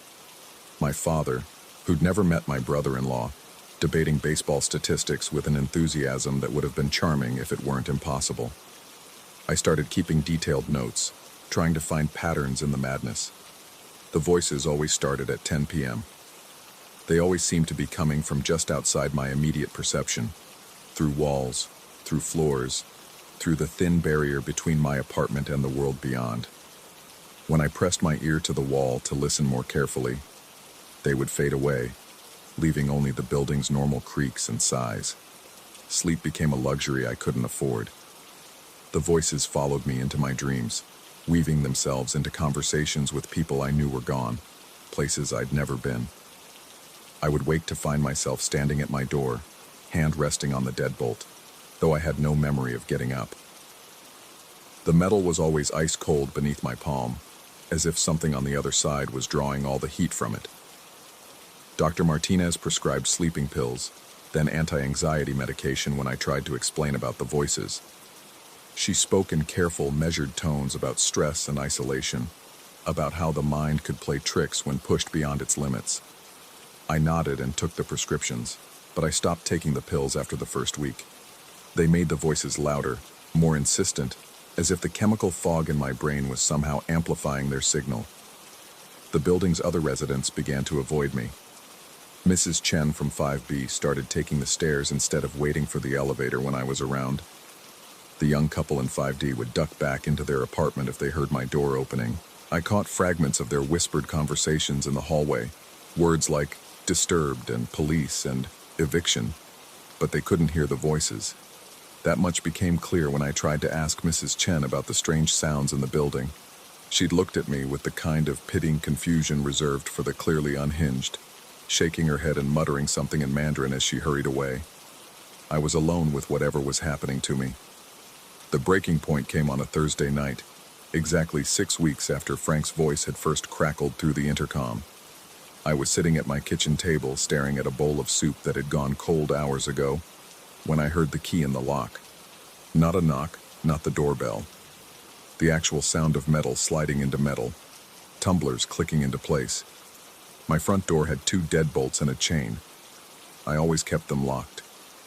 But I heard the unmistakable sound of my own door opening, the specific creak of the hinges that I'd been meaning to oil for months. Footsteps in my entryway, slow, deliberate, familiar. The soft scuff of Frank's work boots against my hardwood floor. I could smell industrial cleaning solution and the faint mustiness of basement air. "Mr. Patterson?" Frank's voice, no longer filtered through static, called from my living room. "Sorry to bother you so late. Just need to check something real quick." I couldn't move, couldn't breathe. The soup spoon felt like it weighed 1,000 pounds in my hand. The footsteps moved through my apartment with the confidence of someone who belonged there, someone who had every right to be conducting his nightly rounds. "Thermostat's been acting up," Frank continued, his voice growing closer. "Building management wants me to take a look at all the units. Won't take but a minute." The footsteps stopped just outside the kitchen. I could feel a presence there, patient and expectant, waiting for me to acknowledge it. But when I finally found the courage to turn my head, the doorway was empty. Just shadows and the faint scent of industrial cleaning solution hanging in the air. I spent the rest of the night crammed into the corner of my bedroom closet, surrounded by hanging clothes that felt like a protective barrier between me and whatever was sharing my space. Every sound made me jump. The refrigerator cycling on, the building settling, the distant hum of traffic from the street below. When dawn finally crept through my bedroom blinds, I emerged from the closet to find my apartment exactly as I'd left it. Deadbolts still thrown, chains still latched, no sign that anyone had been inside except for the lingering smell of cleaning solution and a single wet footprint on my kitchen floor, size 11 work boot, just like Frank used to wear. That morning, I called in sick to work and spent hours researching the building's history. What I found in the city records made my hands shake as I scrolled through decades of documents. The building had been constructed in 1987 on the site of an older apartment complex that had burned down the year before. 7 people had died in that fire, trapped on the upper floors when the stairwells filled with smoke. But it was the list of employees who'd worked in the building over the years that made my blood run cold. Frank Gutierrez wasn't the first janitor to die here. 3 others had passed away while employed by the building management company. Heart attacks, strokes, accidents in the basement utility areas. Their names appeared in death notices I found buried in local newspaper archives. Men who'd spent their final years walking these same hallways, maintaining these same systems. The voices weren't just random fragments of my imagination. They were messages, communications from people who'd found themselves trapped between worlds, unable to leave the place where they'd spent so much of their lives. And somehow my apartment had become a kind of focal point, a place where the barrier between the living and the dead had worn thin. But that realization brought with it an even more terrifying possibility. If the building was somehow collecting the voices of the dead, what did that mean for me? I'd been living here for 4 years, working late into the night, building my own patterns of routine and familiarity. Was I already becoming part of whatever force was at work in these walls? The question haunted me through the day, and as 10 p.m. approached, I found myself standing before my front door, listening to the familiar sounds of the building settling around me. The voices would come again tonight. They always did. But this time I thought I was beginning to understand what they wanted. They weren't trying to get in. They were trying to get me to come out. The intercom crackled to life exactly on schedule, but tonight there was no static, no distortion. The voice that emerged was clear and calm, tinged with a sadness that made my throat tight. "Mr. Patterson, it's Frank. I know you can hear me. I know you've been listening all these weeks. We've been trying to explain, but you haven't been ready to understand. The building remembers us, son. All of us. And now it's remembering you too." I pressed my forehead against the door, feeling the cold seep through the metal. "What do you want from me?" "Nothing you're not already giving. The building takes care of its own, Mr. Patterson. Always has, always will. But you have to stop fighting it. Stop trying to leave. This is where you belong now. This is where you've always belonged." My hand moved toward the deadbolt without my conscious permission. The metal was so cold it burned against my palm, but I couldn't seem to let go. Behind me, my apartment felt smaller somehow, the walls closer together, the ceiling lower. The familiar space was becoming a cage, but the alternative, whatever waited beyond my door, felt like something far worse. "Just open the door, son. Let us show you how peaceful it can be. How quiet. No more stress, no more deadlines, no more wondering if you're losing your mind. Just the work, just the routine, just the endless, comforting night." As I stood there, frozen between choices that felt equally impossible, I realized that the most terrifying thing wasn't the voices or the cold or the footsteps in my apartment. It was the growing certainty that Frank was right, that I'd been fighting against something inevitable, something that had been calling to me long before his voice had first crackled through the intercom. The building was patient. It could wait as long as necessary. And deep down, in a place I didn't want to acknowledge, I was beginning to think that maybe waiting was just another form of surrender. My hand remained on the deadbolt, cold metal against warm flesh, as the voices outside my door began to multiply. Frank's gravelly tones joined by others I didn't recognize, then by voices I did. My mother, my father, my college roommate. All of them patient, all of them understanding, all of them inviting me to step outside and join the endless routine of the night shift. I closed my eyes and listened to their gentle persuasion, feeling the building settle around me like a living thing, feeling my own resistance begin to crumble like old mortar. The deadbolt turned so easily under my palm, just a simple twist of the wrist. And in that moment, I couldn't remember why I'd ever wanted to keep it locked.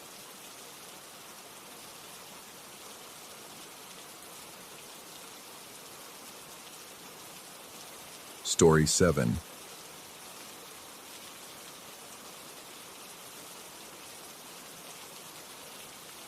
The first thing I noticed about the Millbrook district wasn't the broken streetlights or the boarded windows. It was the silence. Not the peaceful quiet of suburbia, but something heavier, like the air itself had given up. The realtor had called it transitional, which I learned was code for the only place you can afford on your salary.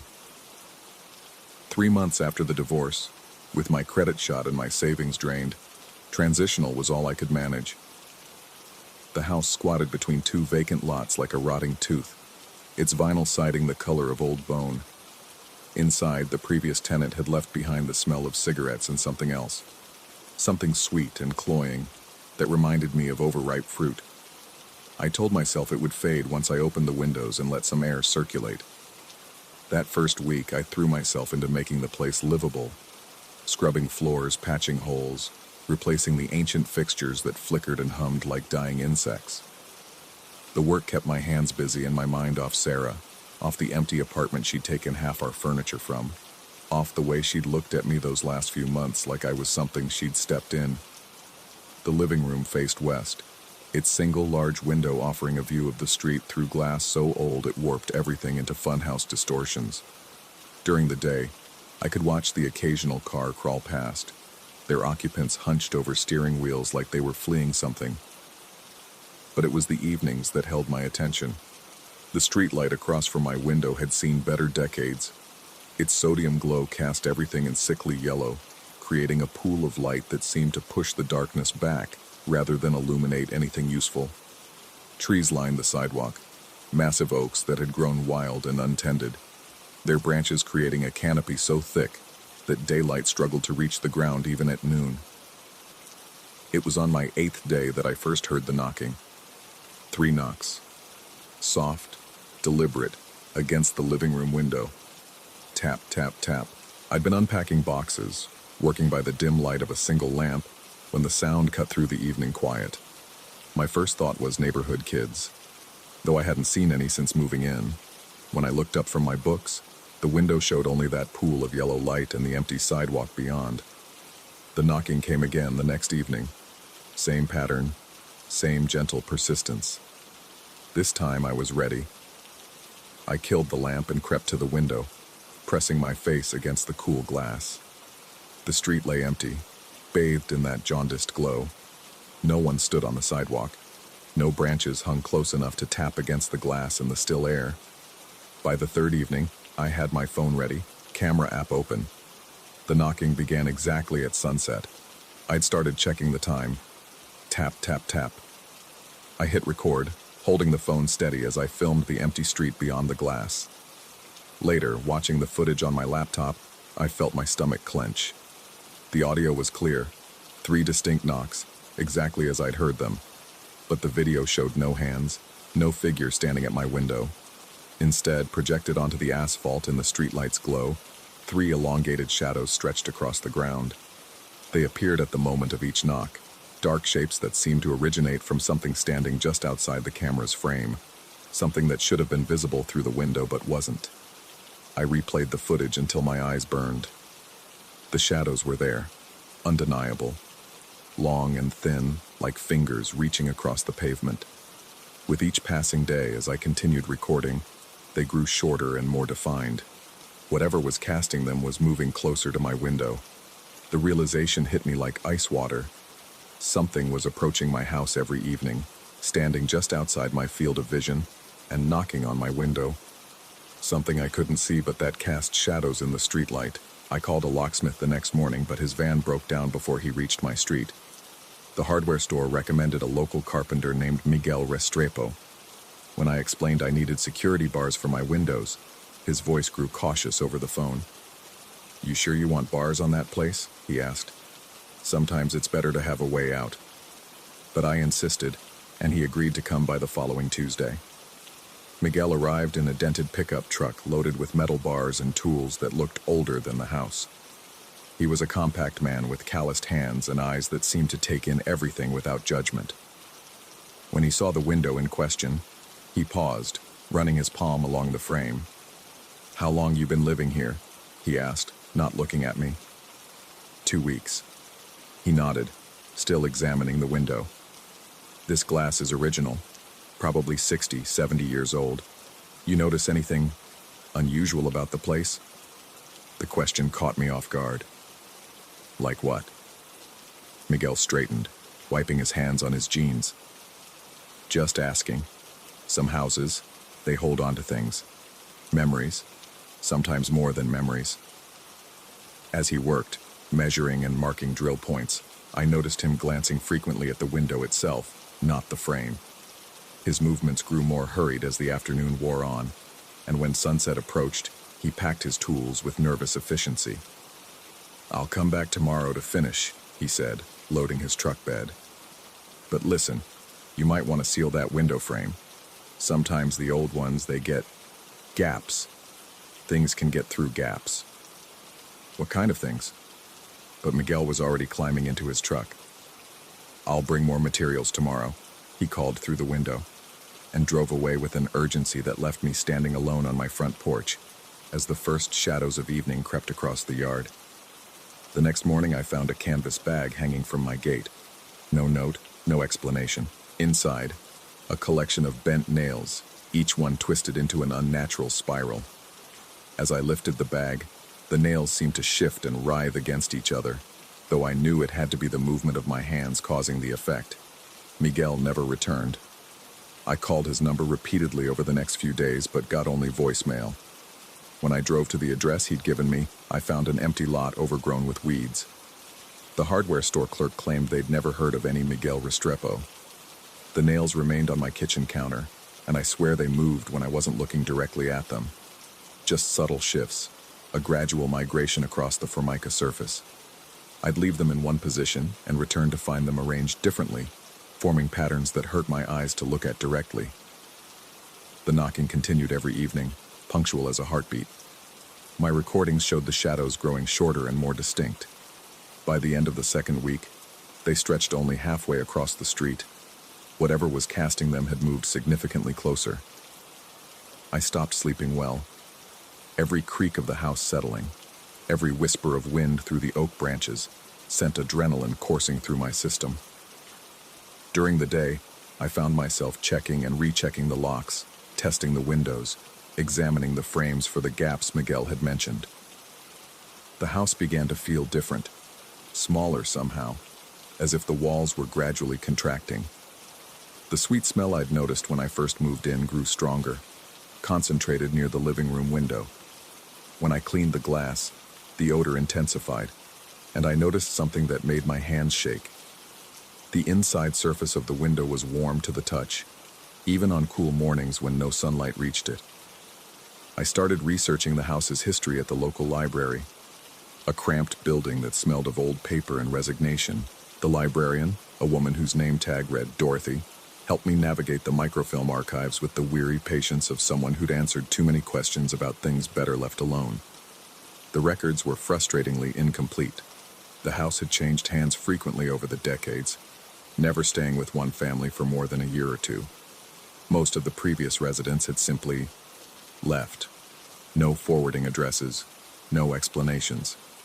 Just empty houses and unpaid utility bills. One newspaper clipping caught my attention. A brief mention of a missing person report from 1987. A carpenter named Richard Voss had disappeared while working on renovations in the Millbrook district.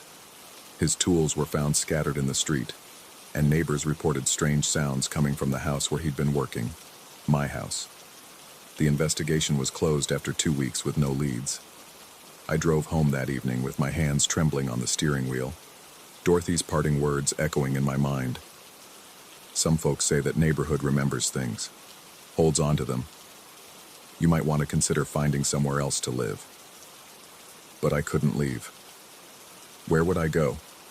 My savings were exhausted, my credit worthless. This house, whatever was wrong with it, was all I had. That night the knocking came earlier, just as the sun touched the horizon. Tap, tap, tap. I watched from across the room as the shadows appeared in the street, shorter now, more defined. They looked almost like fingers pressed against glass, searching for a way in. I'd grown obsessed with the patterns they made, the way they seemed to reach toward my window with increasing urgency. In my recordings, I could see that they'd moved from the far side of the street to the near curb, then to the sidewalk. Last night, they'd stretched across my front yard. Tonight, they began at the edge of my porch. The realization hit me like a physical blow. Whatever was out there, it was almost at my window. The shadows reached from just below the glass to somewhere near the street.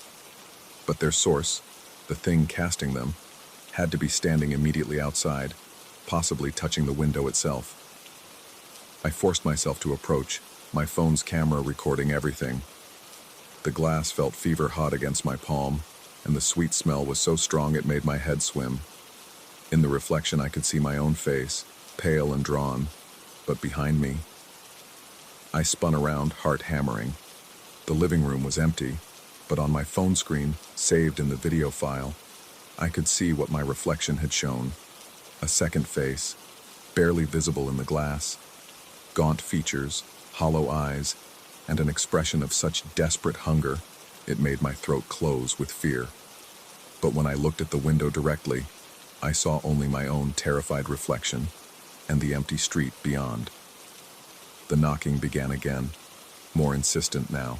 Tap, tap, tap. The shadows on the pavement pointed directly at my feet, sharp and dark as knife blades. I stumbled backward, my phone clattering to the floor. The nails Miguel had left were moving freely now, no longer requiring me to look away. They writhed across the counter like living things, forming spirals and patterns that seemed to pull at my vision, drawing my eyes into their centers until the room spun around me. I grabbed the bag and stumbled toward the living room, some instinct driving me forward. The knocking had become frantic, no longer the measured 3-tap pattern, but a continuous rattling against the glass. The shadows in the street jerked and twisted like fingers scrabbling for purchase. With shaking hands, I spilled the nails onto the windowsill. They immediately began arranging themselves, spiraling outward from a central point, their bent shapes interlocking in ways that shouldn't have been possible. The rattling at the window grew louder, more desperate, but the nails continued their work, forming intricate patterns that hurt to look at directly. Gradually, the knocking stopped. The shadows in the street began to fade, retreating toward the far sidewalk as if something was pulling their source away from my house. The nails went still, their spiraled pattern now permanent along the windowsill. I stood there for what felt like hours, watching the empty street, waiting for the sounds to return. But the night remained quiet except for my own ragged breathing and the distant hum of the failing streetlight. Days passed without incident. No knocking, no shadows, no movement from the nails. I began to wonder if it had all been stress, isolation, the aftermath of my divorce playing tricks with my perception. The mind, I told myself, was capable of elaborate self-deception when pushed too far. But I didn't remove the nails from the windowsill, and I started noticing other things. The way delivery drivers avoided looking at my house. How the mailman left packages at the curb rather than approaching the door. The strange looks from neighbors when I ventured out, as if they could smell something on me, something that marked me as different. The sweet smell in the house had faded but never completely disappeared. Sometimes, late at night, I caught whiffs of it drifting from the walls themselves, as if the house were slowly exhaling whatever it had absorbed over the decades. I kept the recordings on my phone, reviewing them obsessively. The shadows were there, undeniable, documented, but with each viewing, they seemed slightly different, as if the digital files themselves were changing. The face in the reflection grew clearer in some versions, more obscure in others. Sometimes it appeared to be watching me directly, eyes focused on something beyond the camera's perspective. The local library became my refuge. Dorothy greeted me with knowing sympathy when I arrived each morning, but she never asked questions. I researched everything I could find about the Millbrook district, about houses that held on to things, about carpenter disappearances and unexplained phenomena. The more I learned, the more convinced I became that my house sat at the center of something larger, some gravitational pull that drew in the desperate and the lost. Residents vanished or fled, workers disappeared, but the house remained, patient and hungry. Yet I couldn't leave. Every time I considered packing, every time I looked at apartments I couldn't afford, or called friends who'd stopped returning my messages, I found myself back at that living room window, staring out at the empty street. The nails on the sill had kept whatever was out there at bay, but they'd also created a kind of prison.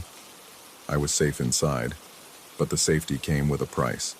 The growing certainty that I was no longer entirely alone in the house.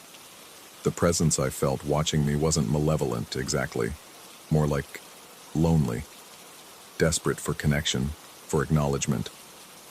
Sometimes I thought I caught glimpses of movement in my peripheral vision, shadows that didn't match any object in the room. At night, I heard footsteps in the empty spaces between the walls, soft sounds like someone pacing in rooms that didn't exist. I started talking to it, to them, to whatever lingered in the corners of my new home. Short conversations at first, just acknowledgments of their presence. The footsteps would pause when I spoke, as if listening. Gradually, I found myself sharing more. My fears about the future, my regrets about the marriage, my growing isolation from the world outside. The house listened, and slowly, I began to understand that I wasn't its victim. I was its newest collaborator, the latest in a long line of residents who discovered that some prisons were more comfortable than the alternatives they replaced. Miguel's twisted nails still guard my window, keeping the shadows at bay. But as I write this, months after that first evening's knocking, I realize they serve a double purpose. They don't just keep things out. Sometimes, late at night when the streetlight flickers and the shadows dance differently on my walls, I wonder if they're also designed to keep things in. The knocking hasn't returned, but I find myself missing it. At least then I knew something wanted to reach me. Now, as autumn settles over the Millbrook district and my neighbors continue their careful avoidance, I understand that isolation comes in many forms. I could leave, pack my few belongings, abandon the lease, find some other transitional situation in some other forgotten corner of the city. But the house has taught me something valuable. Sometimes the things we fear most are simply looking for the same thing we are. A place to belong. The nails on my windowsill catch the morning light now, their spiraled shapes casting intricate shadows on my floor. Different shadows, but shadows nonetheless. And sometimes when the light hits them just right, I swear I can see faces in those patterns. Not the gaunt, hungry expression from my window's reflection, but something gentler, more patient, more grateful. I've stopped questioning what's real and what isn't. In a house that holds on to memories, in a neighborhood that remembers everything, the distinction seems less important than the simple act of witness, of acknowledgement, of choosing to stay. After all, we're all just shadows cast by something larger than ourselves, reaching toward whatever light we can find. And if that light happens to shine through windows guarded by twisted nails in a house where carpenters disappear and the walls breathe slowly in the night, well, at least we're reaching together. Story 8. Boy, the house had always felt too quiet, but that Tuesday afternoon, the silence carried weight, like the air before a storm, pressing against my eardrums with an almost physical presence. I'd been house-sitting for my parents for 3 weeks now, and the familiar rooms had begun to feel foreign, their shadows shifting in ways that made me question whether I'd always lived among strangers.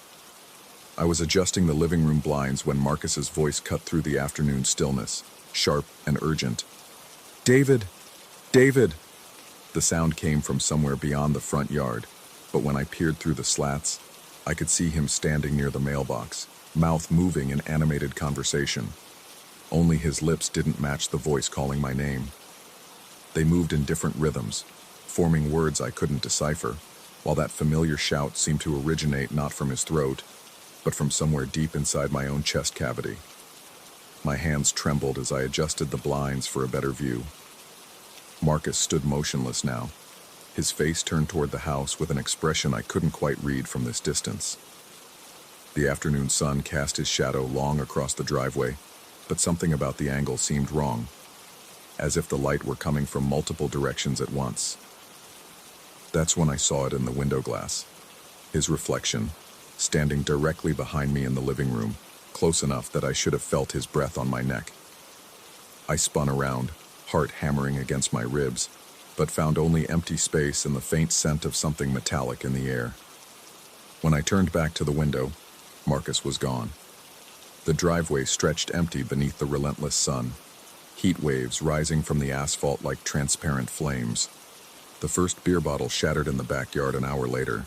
I was in the kitchen, mechanically preparing a sandwich I had no appetite for, when the sound reached me, a violent explosion of glass against concrete. But the sound arrived muffled, dampened, as if I were hearing it from underwater, or through layers of cotton. It held none of the sharp clarity that should accompany breaking glass. Instead, it felt soft around the edges, almost gentle. Through the kitchen window, I could see the scattered remains of a brown bottle near the patio chairs. No wind stirred the afternoon air. No birds flew overhead. No explanation presented itself for how the bottle had found its way from the recycling bin to its current shattered state. I left it there. Something about the broken glass unnerved me in ways I couldn't articulate, as if cleaning it up might disturb some delicate balance I didn't understand. The next morning brought the first incident with the water glass. I'd filled it from the kitchen tap, the clear liquid catching sunlight streaming through the breakfast nook window. But the moment the rim touched my lips, I felt the glass fracture beneath my fingers. Not violently, not with any sound, but with the quiet inevitability of ice forming on a winter pond. Hair-thin cracks spread across the surface in perfect silence, creating a web of damage that should have caused the glass to collapse entirely. It didn't. The glass held together, defying physics, while cold water trickled between the fissures and down my chin. I set it on the counter with exaggerated care, watching droplets weep from the fractured surface onto the granite. For the rest of that morning, I avoided anything made of glass, but Marcus's voice had other plans. It started as a whisper from the back hallway around noon. My name spoken so softly I almost convinced myself I'd imagined it. The house stretched empty around me, confirmed by my thorough search of every room, every closet, every possible hiding place. Yet the voice persisted, growing clearer as the afternoon wore on, always seeming to originate from whichever room I wasn't currently occupying. David. Patient. Insistent. Impossible. By evening, I found myself responding to the silence between the calls, straining to hear something that might explain the impossible. The house's familiar sounds, the hum of the refrigerator, the settling of old wood, the distant whisper of traffic, all seemed suddenly alien, as if I were listening to a recording of a place I'd never actually lived. I tried calling Marcus. His phone went straight to voicemail, his recorded voice sounding nothing like the one that had been calling my name. The difference struck me as significant, though I couldn't explain why. The wine glass cracked during dinner preparation the following day. This time I watched it happen. Watched the crystal stemware develop a perfect spiral fracture the instant it touched my lower lip, the crack traveling with impossible slowness around the bowl's circumference. The Merlot inside remained contained despite the visible damage. Dark liquid pressing against compromised glass that somehow maintained its structural integrity. I found myself wondering if this was how madness began, not with dramatic breaks from reality, but with small, persistent impossibilities that accumulated like sediment until the weight of them changed everything. That night, I dreamed of Marcus standing in the backyard, speaking words that emerged from my own throat. In the dream, every piece of glass in the house was simultaneously intact and shattered, existing in both states until observed. When I woke, my mouth tasted of metal and broken promises. The coffee mug was porcelain. It should have been safe. But when I raised it to my lips the next morning, hairline fractures appeared across its surface like a roadmap to nowhere. The coffee inside remained hot, contained by ceramic that had somehow learned to fail in silence, without the courtesy of collapse or the drama of destruction. I began to understand that the material didn't matter. Glass, ceramic, even the plastic water bottle I tested later that afternoon, all developed the same quiet fractures the moment they made contact with my lips, as if my touch carried some curse that rendered all containers unreliable, all barriers permeable. Marcus's voice grew stronger, more insistent.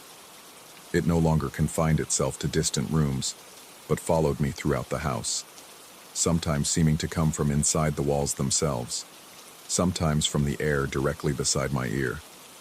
The tone remained unchanged, urgent, calling, desperate for acknowledgement I couldn't bring myself to provide. I stopped drinking anything for 12 hours, my throat growing parched as I stared at the kitchen faucet with something approaching terror. When thirst finally drove me to cup water in my hands, the liquid tasted of copper and regret, as if it had been waiting decades for this moment of contact. The bathroom mirror cracked while I was brushing my teeth that evening. Not from impact, not from stress, but spontaneously. A single diagonal line that divided my reflection into two slightly misaligned halves. I watched it happen, toothbrush foam dripping from my open mouth as the crack appeared with the same impossible silence that had been following me for days. In the fractured reflection, I looked like a stranger. That's when I began to suspect that the strangeness hadn't begun with Marcus's appearance in the yard. It had been building slowly, invisibly, like pressure behind a dam I hadn't known existed. The broken glass, the fractured containers, the voice that spoke my name in empty rooms. They were symptoms, not causes. But symptoms of what?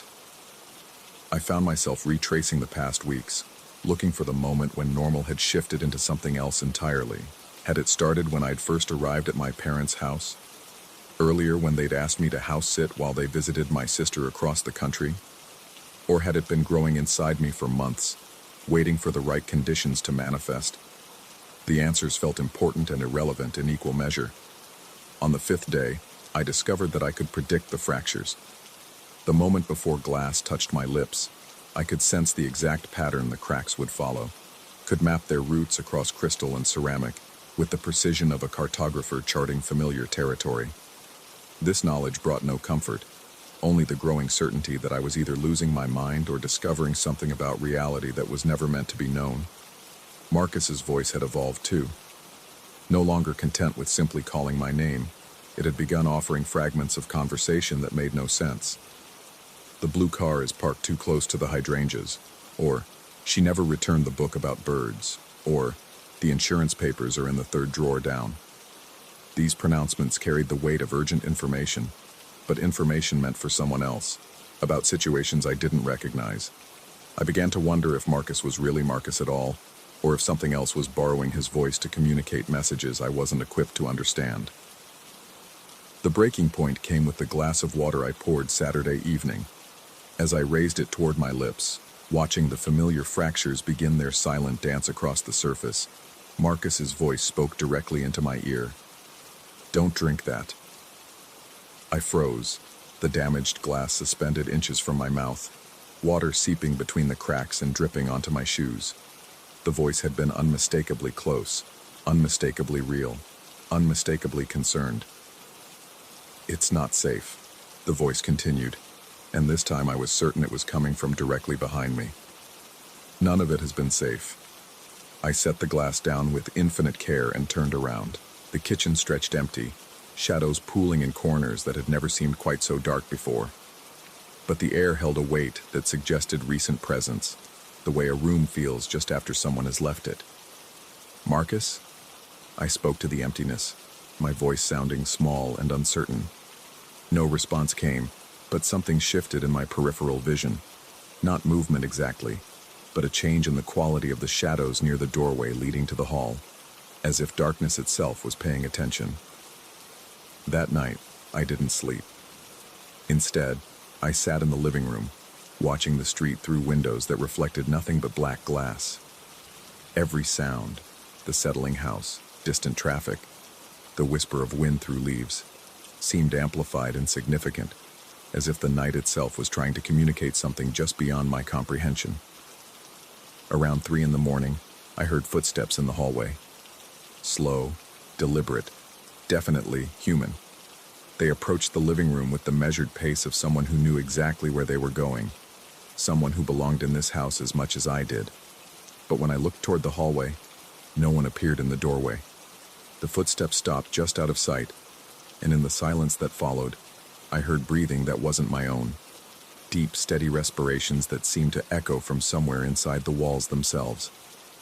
"I'm here," Marcus's voice said, so close it might have been spoken directly into my ear. "I've been here the whole time."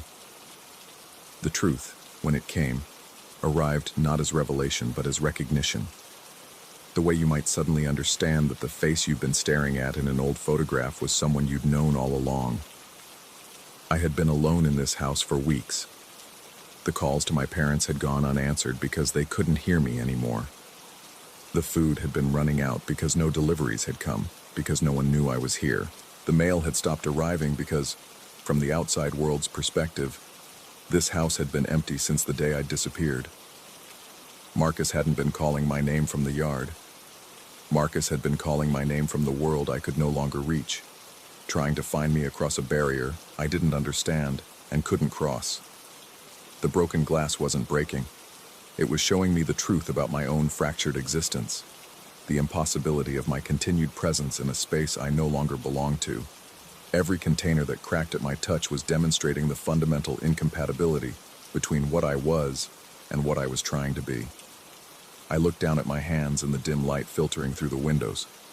They seemed solid enough, casting shadows that appeared real. But when I pressed them against the coffee table, they left no warmth on the surface, no evidence of contact. The voice in the hallway spoke again, closer now. "David, can you hear me? We've been looking for you everywhere." I understood then that Marcus was real, and his concern was real, and his voice was calling to me across a divide that had nothing to do with distance, and everything to do with the nature of existence itself. He was standing in the same space I occupied, but in a version of reality where I was missing, where my parents had returned from their trip to find their house empty, and their son vanished without explanation. The glass had been trying to tell me. Every fracture had been a message about my own broken state, my own impossible persistence in a place where I was no longer meant to be.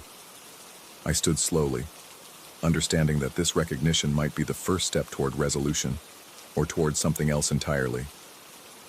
The air around me felt thinner now, as if acknowledgement of my condition was causing the world to lose its grip on me.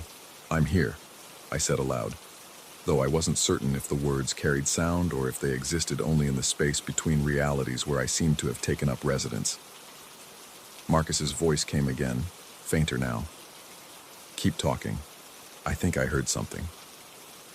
I walked toward the hallway, toward the sound of breathing that wasn't mine, toward the possibility of crossing back into a world where broken glass stayed broken, and voices came from throats instead of from the hollow spaces between what was real and what was remembered.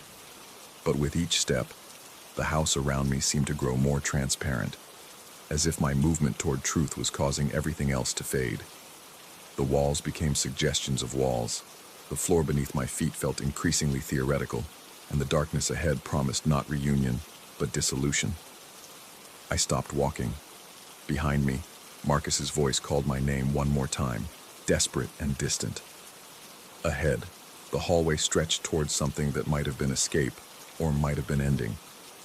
I chose to remain where I was, suspended between possibilities, while around me the house held itself together through sheer force of habit, and the broken glass continued its silent testimony to truths too fragile for this world to contain.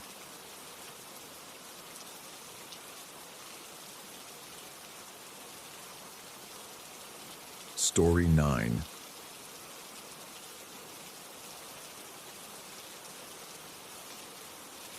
The afternoon silence pressed against my eardrums like water at the bottom of a deep pool.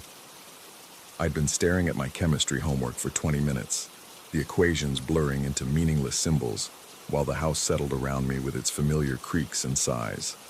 Mom wouldn't be home until 6, Dad even later. The empty room stretched behind me, each one holding its breath. That's when I heard the engine. Not the smooth purr of our neighbor's sedan or the rattling wheeze of the mail truck, but something deeper, a growl that seemed to come from the earth itself. I looked up from my textbook, pencil still poised over a half-finished molecular diagram, and felt something cold slide down my spine. Through the living room window, I watched a red pickup truck backing into our driveway. The vehicle moved with deliberate slowness, its reverse lights casting pale circles on the concrete. But instead of straightening out, it stopped at an angle, blocking most of the driveway entrance. The engine continued its low rumble for several seconds before cutting off with a decisive click.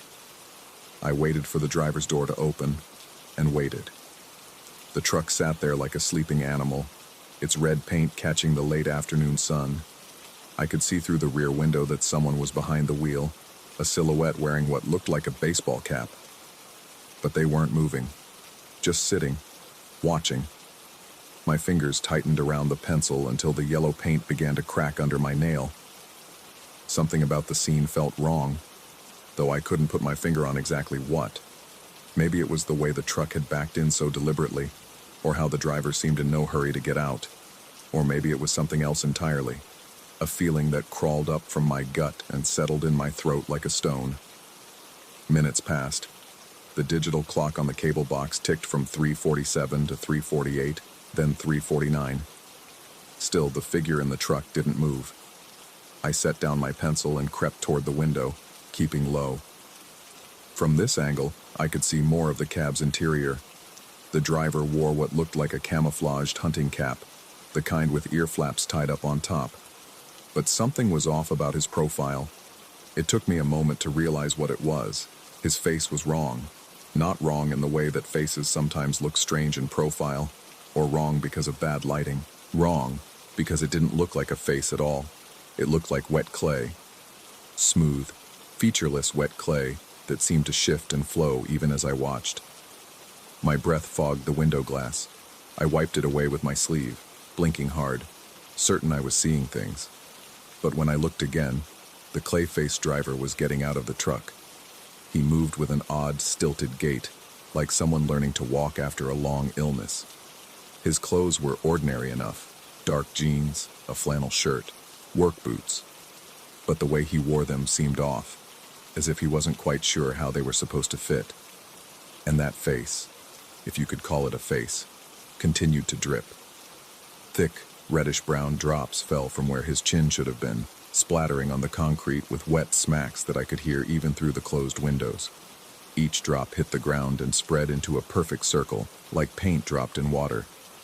But instead of drying, they seemed to sink into the concrete, leaving dark stains that faded even as I watched. The clay-faced figure began walking around our house. Not toward the front door, not toward the porch, but around the perimeter, his boots clicking against the concrete walkway. He moved slowly, deliberately, occasionally stopping to peer into windows or test door handles. I ducked away from the living room window and crawled toward the kitchen, my heart hammering against my ribs.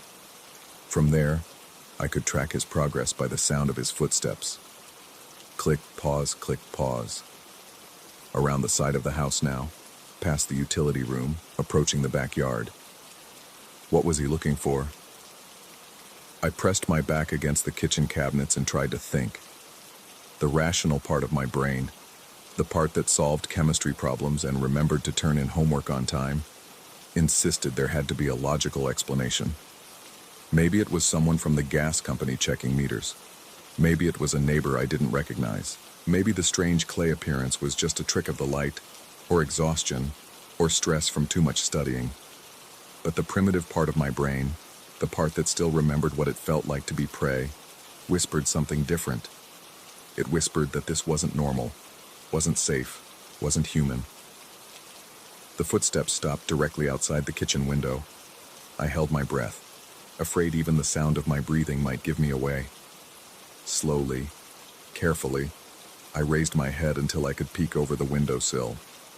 The clay-faced figure stood 3 feet away, separated from me only by a pane of glass and a screen. Up close, the wrongness of his appearance was even more pronounced. The clay that served as his face was the color of river mud, wet and glistening. It moved constantly, flowing and reshaping itself like living putty. Sometimes it almost formed features, the suggestion of a nose here, the beginning of a mouth there. But they never quite solidified, before melting back into the smooth, blank surface. More drops fell from his face onto the patio stones below, and as they hit, something extraordinary happened. Tiny green shoots pushed up through the concrete, impossibly fast. In the space of a heartbeat, they grew from nothing to several inches tall, their leaves unfurling with soft rustling sounds. The shoots twisted and curled, reaching toward the clay figure like plants reaching toward sunlight. He didn't seem to notice the growing vegetation. Instead, he pressed his featureless face against the kitchen window and began making a sound, a low, wet humming that vibrated through the glass. His hands, I noticed, were also wrong. The fingers were too long, and like his face, they seemed to be made of the same flowing clay. As he moved them across the window, they left muddy smears on the glass. I bit my knuckle to keep from crying out. The clay-faced figure stepped back from the window and continued his circuit around the house. I listened to his footsteps fade toward the front yard, then scrambled across the kitchen floor to the back door. The plants that had sprouted from his dripped clay were growing with impossible speed. What had been tiny shoots moments before were now thick vines, their tendrils wrapping around the door handle, the mail slot, even reaching up toward the deadbolt. As I watched, one of the larger vines began to turn, applying pressure to the handle as if testing whether the door was locked. I lunged forward and threw the deadbolt, my hands shaking so badly I could barely grip the metal. The vine immediately stopped moving, but it didn't withdraw. Instead, it seemed to pulse, as if listening. The footsteps returned to the front of the house. I heard the truck's engine start up, that same deep growl that had first caught my attention. Relief flooded through me. He was leaving. Whatever this was, whoever this was, he was giving up and driving away. But as I crept back toward the living room window, something made me pause. The engine sound was wrong. It was getting louder, not softer. And there was something else. A scraping, grinding noise, like metal being dragged across concrete. I peered through the front window and felt the world tilt sideways. The red pickup truck was still in the driveway, engine running, exhaust pipe coughing gray smoke into the cooling air. But the clay-faced figure was no longer in the driver's seat. The cab appeared empty, though the engine continued to rev and idle with mechanical persistence. A new sound reached my ears, the wet slap of clay hitting concrete.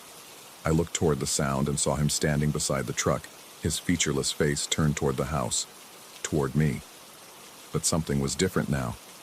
The clay was moving more actively, forming and reforming shapes across his head and neck. For a moment, it almost looked like he was trying to speak, the mud pushing outward and pulling back like a mouth struggling to form words. More drops fell from his face, and where they landed, the vegetation grew even more aggressively. Thick vines erupted from the concrete, reaching toward the house with hungry tendrils. Some wrapped around the porch railings, others began climbing the siding. A few of the largest vines had already reached the front windows and were pressing against the glass with soft tapping sounds. The clay figure watched this growth with what might have been satisfaction, though it was impossible to read emotion on that flowing, featureless surface. Then he began walking toward the house again, but this time he moved differently. His stilted gait was gone, replaced by something more fluid, more confident, as if he was getting better at being human. I backed away from the window, my mind racing. The front door was solid wood with 2 deadbolts. It would hold. The back door was secured. The windows were all closed and locked. But the vines... I ran to the kitchen and looked out the back window. The vegetation had grown into a thick mat that covered most of the patio. Some of the vines had climbed high enough to reach the second-story windows. As I watched, one particularly thick strand wrapped around the back door handle and began to turn it. The deadbolt held, but I could hear the handle clicking back and forth with increasing urgency. Metal scraped against metal as the vine applied more pressure, testing the lock's strength. From the front of the house came the sound of the truck door slamming. Heavy footsteps approached the front porch, accompanied by that wet, slapping sound of clay hitting concrete. The footsteps stopped at the front door. Silence. Then softly, the sound of keys jingling. My blood turned to ice water. We kept a spare house key hidden in a fake rock near the front steps. Dad's idea in case of emergencies. But how could this thing possibly know about that? The jingling stopped. A key slid into the front door lock with a soft metallic whisper. I grabbed the cordless phone from the kitchen counter and dialed 911, my fingers fumbling over the numbers. The phone rang once, twice. The line went dead. I looked at the phone's display. No signal. But that was impossible. We'd never had signal problems before. The front door lock clicked open. I ran toward the stairs, taking them 3 at a time. Behind me, I heard the front door creak open, followed by wet footsteps on the hardwood floor. The clay figure was inside. In my parents' bedroom, I locked the door and pushed a chair against it. My hands were shaking so badly I could barely grip the furniture. I needed to think. I needed to figure out what was happening. The footsteps below moved slowly through the house, accompanied by that awful dripping sound. I could track his progress by the wet splashes. Living room, kitchen, hallway. He seemed to be searching for something, though I couldn't imagine what. My phone. I pulled my cell phone from my pocket and tried calling 911 again. No signal. I tried calling Mom's work number. Nothing. Dad's cell. Dead air. Below, the footsteps had stopped. The house was quiet except for the distant sound of the truck engine still running outside. Then I heard it, a soft scratching at the bedroom window. I turned and saw vines pressing against the glass, their tendrils finding the edges of the window frame and working their way into the gaps. The plants moved with purpose, not randomly like normal vegetation, but with the focused intent of something intelligent. A piece of clay fell from somewhere above and landed on the windowsill with a wet smack. I looked up and saw more clay seeping through a crack in the ceiling, dripping down like brown rain. He was on the roof. The ceiling began to bulge downward as more weight pressed against it from above. Bits of plaster rained down, and the light fixture swayed ominously. The clay drips became a steady stream, and where they hit the floor, new shoots immediately began to grow. I backed against the far wall, watching in horror as the bedroom filled with increasingly aggressive vegetation. Vines wrapped around the bed frame, the dresser, anything they could reach. Some of the larger strands began growing toward me with unmistakable purpose. The ceiling bulged further. Cracks appeared in the plaster, spreading outward like spiderwebs. I had to get out. I moved the chair away from the door and unlocked it, listening carefully. The footsteps had moved upstairs now. I could hear them in the hallway, approaching slowly.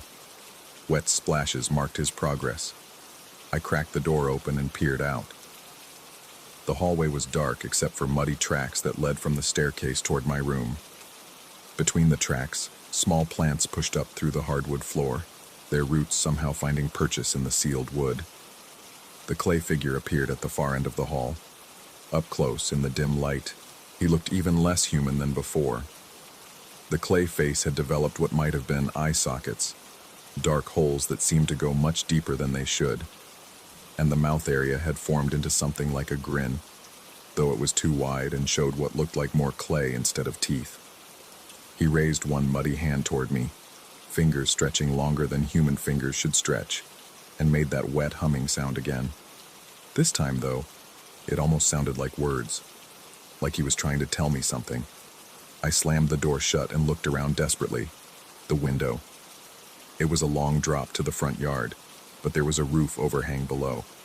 If I could reach it. Behind me, the bedroom door began to rattle as something pressed against it, not knocking, pressing, as if a great weight was leaning against the wood. I ran to the window and struggled with the locks. My sweaty fingers slipped on the metal, but finally the latches gave way. I pushed the window open and felt cool evening air rush in. The vines immediately reached through the opening, wrapping around my wrists and ankles. I pulled free, leaves tearing in my hands, and climbed onto the sill. Below, the red pickup truck still sat in the driveway, engine running. But something was wrong with it now. The truck's surface seemed to ripple and shift, like the clay figure's face. As I watched, the vehicle's shape began to change, becoming less truck-like and more organic. The bedroom door splintered behind me. I jumped. The impact with the roof overhang knocked the wind out of me, but nothing seemed broken. I rolled to the edge and dropped the rest of the way to the ground, landing hard in Mom's flower bed. Above, the broken bedroom window framed a dark opening. No sign of the clay figure, but I could hear movement inside, the sound of something large moving through the house. I ran toward the street, but stopped at the edge of our driveway. The pickup truck, or what had been a pickup truck, was directly in my path. Its surface undulated like water, and I could see what looked like faces forming and dissolving in the metal. Clay faces, all of them, with those same two wide grins.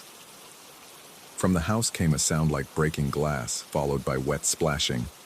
The clay figure was coming down. I ran around the back of the truck and started down the street, not sure where I was going, but knowing I had to get away. Behind me, I heard the front door slam open and those wet footsteps on the porch. But when I reached the Hendersons' house and looked back, our driveway was empty. No red truck, no clay figure, no impossible vines covering the front porch. Just our house, looking perfectly normal in the gathering dusk.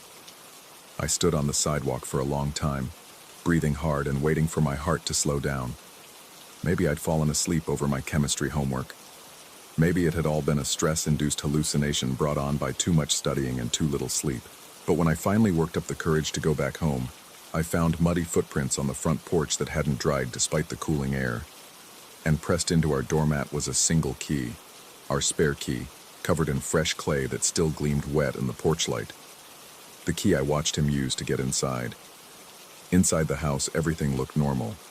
No broken windows, no vines, no holes in the ceiling. My chemistry homework still sat open on the dining room table, pencil exactly where I'd left it. But in the kitchen, muddy handprints covered the back door, and the deadbolt had been turned from the inside. I called Mom at work. The phone worked perfectly. "Everything okay, honey?" she asked after I'd stammered through some excuse about wanting to hear her voice. "Yeah," I said, staring at the muddy handprints. "Everything's fine." But as I hung up, I noticed something that made my stomach clench with fresh terror. On the kitchen floor, exactly where the clay drops had fallen, tiny green shoots were pushing up through the seemingly solid linoleum, growing, waiting. And outside, just at the edge of my hearing, I could swear I heard the distant rumble of a truck engine, circling the block with patient persistence.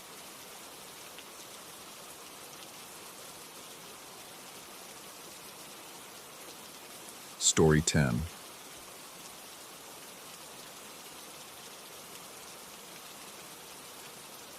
The fluorescent lights of the office building cast their final sickly glow across the empty parking lot as I fumbled with my keys.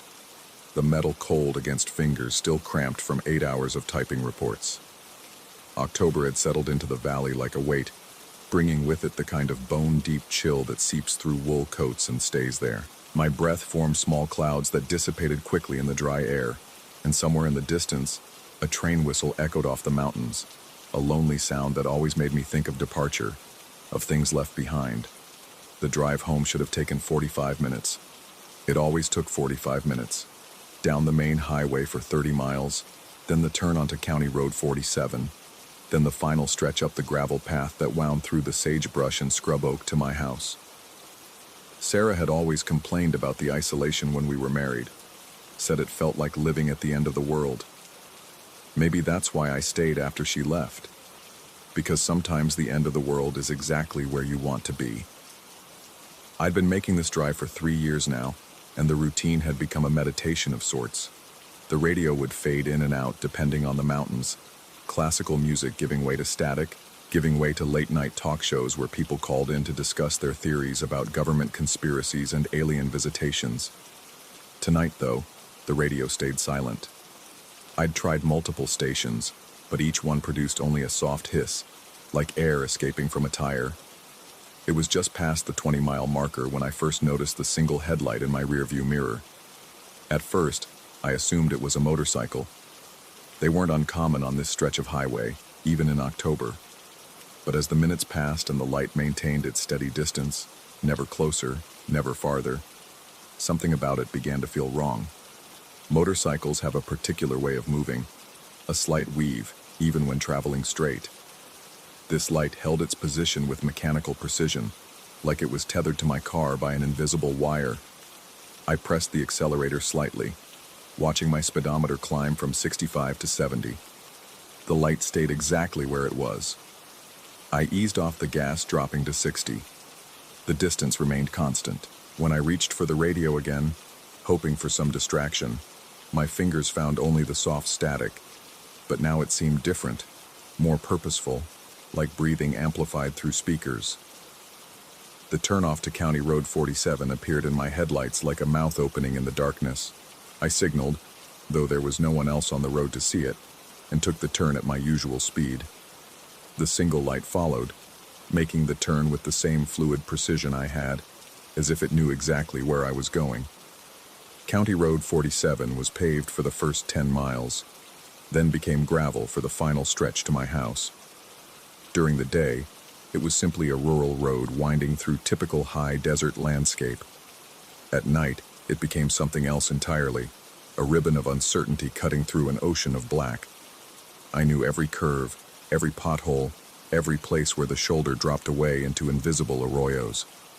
Tonight, though, the familiar felt alien. The transition from pavement to gravel always announced itself with a sudden change in the car's rhythm, the smooth hum of tires on asphalt, giving way to the crunch and scatter of small stones. But when I reached that transition point, what I heard instead was something that made me ease off the accelerator and strain my ears forward. The sound coming from beneath my car wasn't the familiar crunch of gravel. It was sharper, more brittle, like tires crushing coarse salt. I rolled down my window slightly, letting the cold air rush in, and the sound became clearer. Definitely salt. But that was impossible. The county didn't salt these roads. They barely maintained them. Behind me, the single light continued its pursuit, but now I realized I couldn't hear an engine. No rumble of a motorcycle, no purr of a car motor, just that same strange crushing sound, as if whatever was following me was also traveling over a surface of scattered salt crystals. I found myself gripping the steering wheel harder than necessary, my knuckles white in the dashboard light. The logical part of my mind searched for explanations. Maybe the county had treated the road with something new. Maybe my hearing was playing tricks on me. Maybe the isolation was finally getting to me the way it had gotten to Sarah. But logic has a way of abandoning you on dark roads, especially when you're alone and the world outside your headlights feels like it's watching. The gravel road to my house branched off to the right about 5 miles up County Road 47. It was barely wide enough for one car, winding up a gentle slope through clusters of pinyon pines and boulder formations that cast twisted shadows in the moonlight. I'd driven this path thousands of times, could navigate it blindfolded. But as I made the turn, something felt fundamentally different. The sound of salt under my tires grew louder, more insistent. I could taste it now too, that sharp mineral flavor that comes just before a nosebleed. My mouth felt dry despite the saliva that kept gathering under my tongue. Through my open window, the air carried a scent like dried seaweed, though the nearest ocean was 800 miles away. I checked my mirrors. The single light had followed me onto the narrow gravel path, maintaining its impossible distance. But now, in the confined space between the trees, I could see more clearly what was wrong with it. The light wasn't moving the way headlights should move. There was no bounce, no slight variation as it traveled over the uneven surface. It simply glided along, smooth as oil on water. My house sat at the top of the hill, a small ranch-style place with a wraparound porch and windows that Sarah had once filled with plants. I could see it now in my headlights, exactly as I'd left it that morning. But as I pulled into my usual parking spot beside the porch steps, something happened that made my stomach drop like I'd stepped off a cliff. I turned off my engine and looked in my rearview mirror. The single light was there, perhaps 20 feet behind me, illuminating the space between us with that cold, unwavering beam. But the vehicle it belonged to, there was no vehicle. The light simply hung in the air, unsupported, casting its glow across the gravel and salt that covered my driveway like snow. I blinked hard, rubbed my eyes, looked again. The light remained, floating, impossible. I turned off my headlights, plunging my car into darkness, expecting the other light to disappear, some trick of reflection or tired eyes. Instead, it brightened, and in that brightening, I saw something that made my breath catch in my throat. Footprints. Human footprints. Clearly defined in the salt that I now realized covered not just the driveway, but my entire car. They started at the ground near the floating light and moved in a straight line toward my car, up over the trunk, across the roof, down the windshield, as if someone invisible had walked across my vehicle while I sat inside it. The prints were bare feet, adult-sized, with distinct impressions of toes and heels. They glowed faintly in the strange light, as if the salt had been heated by whatever had made them. I could see them clearly through my windshield. 5 toes, an arch, a heel, then another step. Someone had walked the length of my car while I was driving. My hands shook as I reached for the flashlight I kept in my glove compartment. The metal felt heavier than usual, and when I clicked it on, the beam seemed weak, yellowish. I opened my car door slowly, the hinges creaking in the silence. The moment I stepped outside, the air changed. What had been cold and dry became thick, humid, saturated with that oceanic scent. My flashlight beam, which should have cut through the darkness like a sword, instead seemed to sink into it, absorbed by something that wasn't quite fog but wasn't quite air either. I aimed the flashlight at the footprints on my car. They were still there, still glowing faintly, but now I could see that the salt wasn't just on my vehicle. It covered everything. The ground, the porch steps, the railings, even the tree branches looked like they'd been dusted with fine white crystals. It was as if someone had taken the entire world and dipped it in brine. The floating light behind me pulsed once, then twice like a heartbeat made visible. I turned toward it, raising my flashlight, but the beam simply disappeared into a wall of what I can only describe as crystallized air. The moisture in my mouth evaporated instantly, leaving my tongue feeling like sandpaper. The skin on my face tightened, and when I licked my lips, they tasted like metal pennies. I tried to speak, to call out some challenge or question to whatever was causing this, but my voice emerged as a whisper that seemed to be absorbed by the salt-thick air before it could travel more than a few feet. The silence that surrounded me wasn't the absence of sound. It was something heavier, more present, like being wrapped in cotton that muffled not just noise but thought itself. The footprints on my car began to glow brighter. I could see them multiplying, new prints appearing as I watched. Someone, something, was walking across my vehicle again, right now, while I stood there. The metal groaned softly under weight I couldn't see, and flakes of salt scattered from the hood onto the ground. I backed toward my front door, the flashlight feeling increasingly useless in my hand. Each step I took left my own footprints in the salt, but unlike the others, mine remained dark, unilluminated. Behind me, the floating light pulsed again, and I could swear I heard something like breathing. Not the in-and-out rhythm of lungs, but something else. Something that sounded like wind moving through empty shells. My key turned in the lock with difficulty, the mechanism grinding as if filled with sand. Inside, my house felt different. The familiar smells of coffee and old wood were gone, replaced by that overwhelming oceanic scent.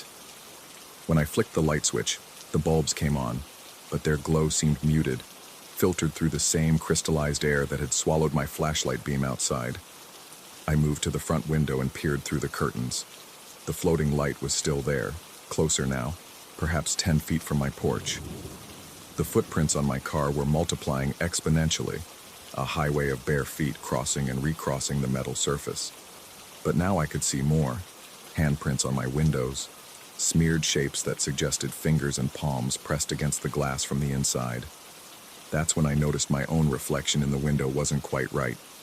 My face looked back at me, but it was covered in the same fine layer of salt that coated everything else.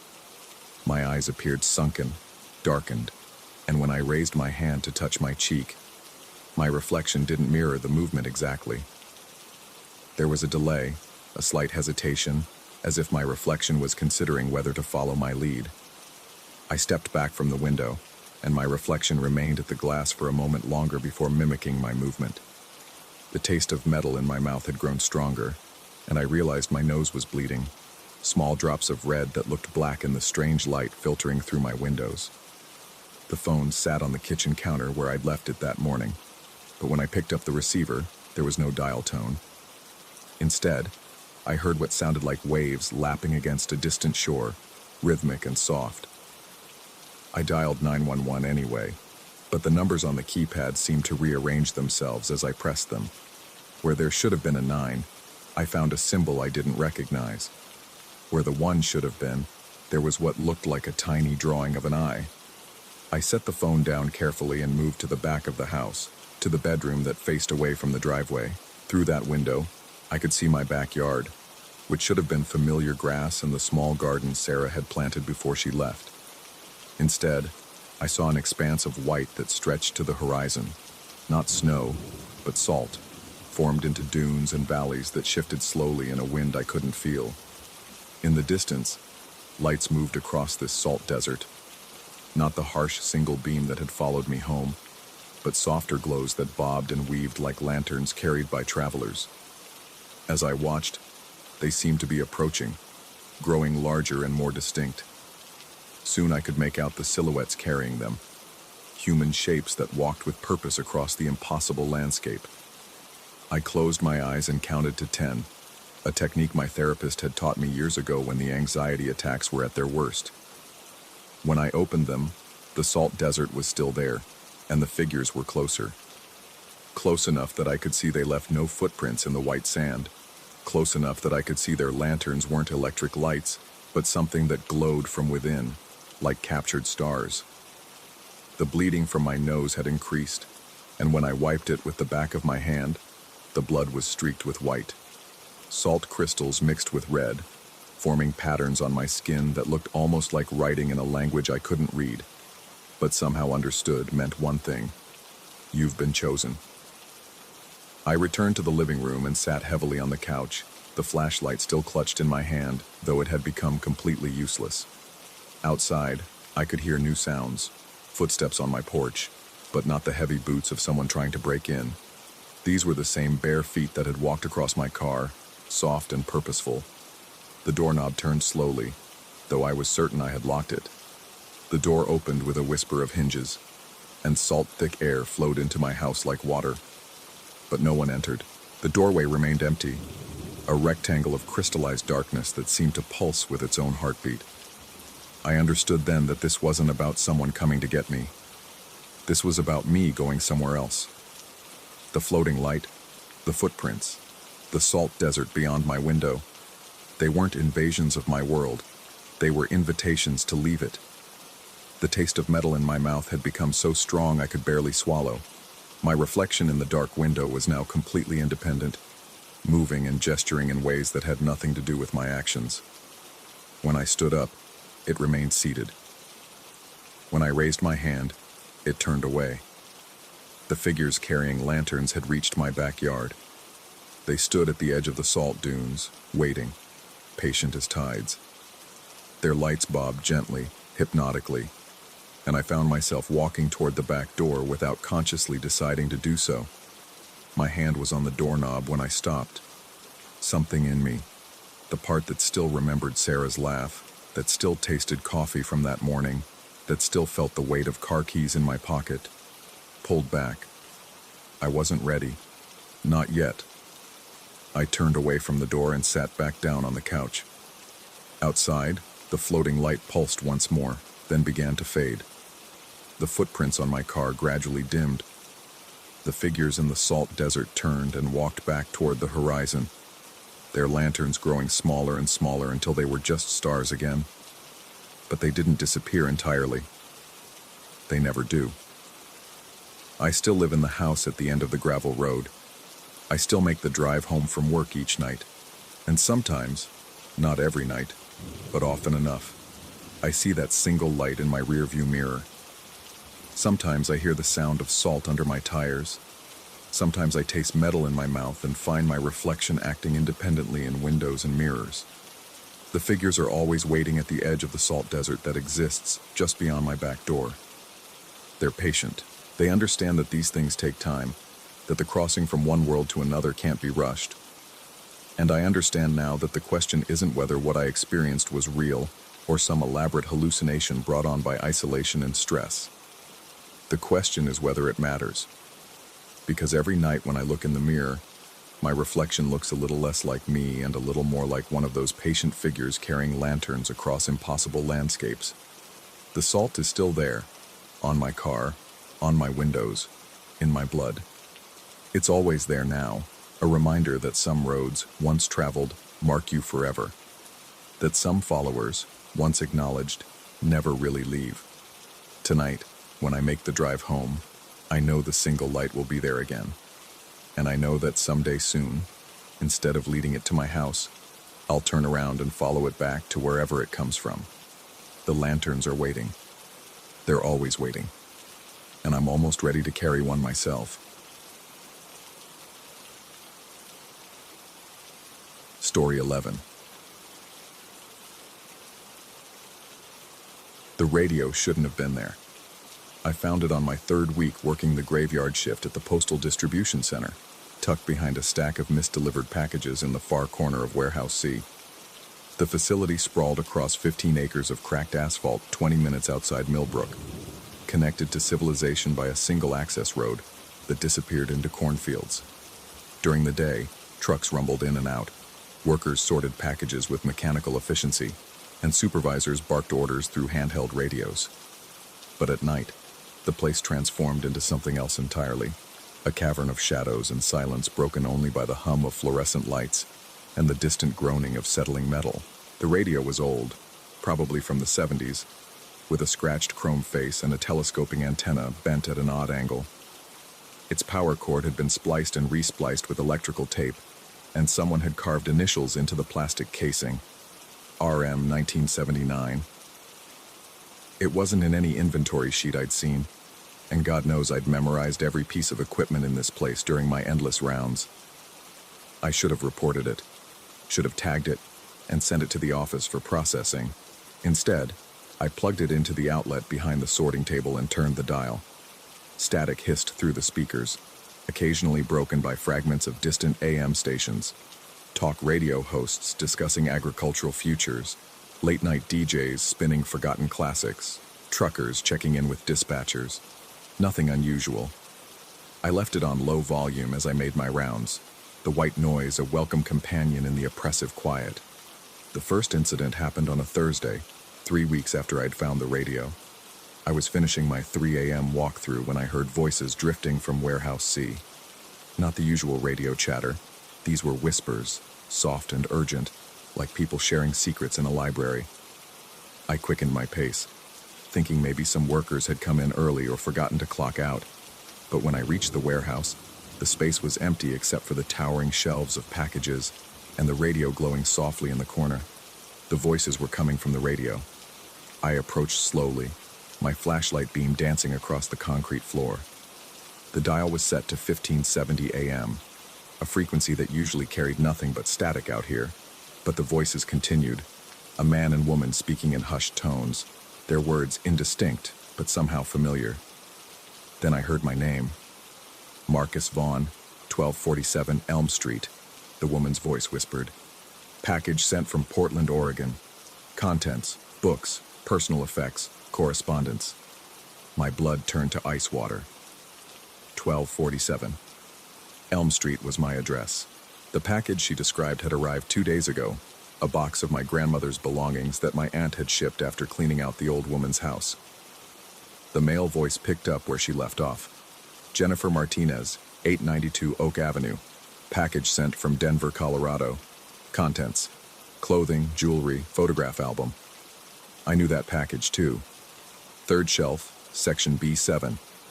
A woman's careful handwriting on the label, a return address I'd noticed because Denver was where I'd grown up. Robert Chen, 445 Pine Boulevard, the woman continued. Package sent from Sacramento, California. Contents: electronics, warranty cards, installation manual.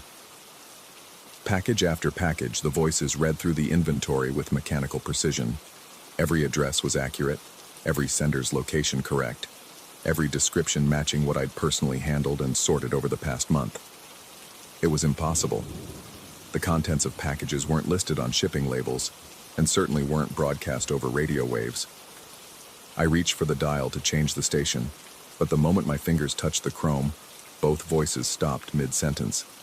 The silence that followed was deeper than before, pressing against my eardrums like cotton stuffed in my skull. Behind me, something shifted. A soft scraping sound, like cardboard against concrete. I spun around, flashlight beam cutting through the darkness, and saw them. The packages were moving. Not dramatically, no violent shaking or supernatural theatrics. Just a subtle trembling, as if something inside each box was stirring restlessly. 1,000 containers, arranged in neat rows on metal shelving, all pulsing with quiet life. The movement was synchronized, rising and falling like a massive organism breathing in slow motion. I blinked hard, rubbed my eyes, looked again. The packages were still. "You're losing it, Marcus," I whispered to myself, the sound of my own voice strange and hollow in the cavernous space. "You're working too many doubles, not getting enough sleep." But when I turned back to the radio, the voices had resumed their litany. New names now, addresses I didn't recognize, packages that hadn't arrived yet but would. Tomorrow, next week, next month. The voices knew things they couldn't know, described shipments that existed only in the future. I yanked the power cord from the wall. The silence that followed was profound, but it lasted only seconds before the scraping began again. This time, I forced myself to watch. The packages weren't moving randomly. They were turning, rotating slowly on the shelves, as if whatever lived inside was trying to orient itself, trying to face something, trying to face me. I ran. The next night I approached Warehouse C with the caution of a man walking into a snake den. The radio sat exactly where I'd left it, dark and innocent. I completed my rounds without turning it on, but sleep was impossible when I got home. Every time I closed my eyes, I heard those whispered voices cataloging my neighbors' lives, describing the contents of packages with impossible accuracy. I started researching the radio during my off hours. The initials carved into the case, RM 1979, led me to the local library's newspaper archives. I found what I was looking for in a yellowed copy of the Millbrook Gazette from August 1979. Local man missing after postal facility incident. Roger Manning, night supervisor at the Postal Distribution Center, had vanished during his shift on August 15, 1979. The article was brief, speculating about voluntary disappearance due to financial troubles. But a follow-up piece 2 weeks later mentioned that Manning's personal radio had been found in Warehouse C, still plugged in and tuned to an empty frequency.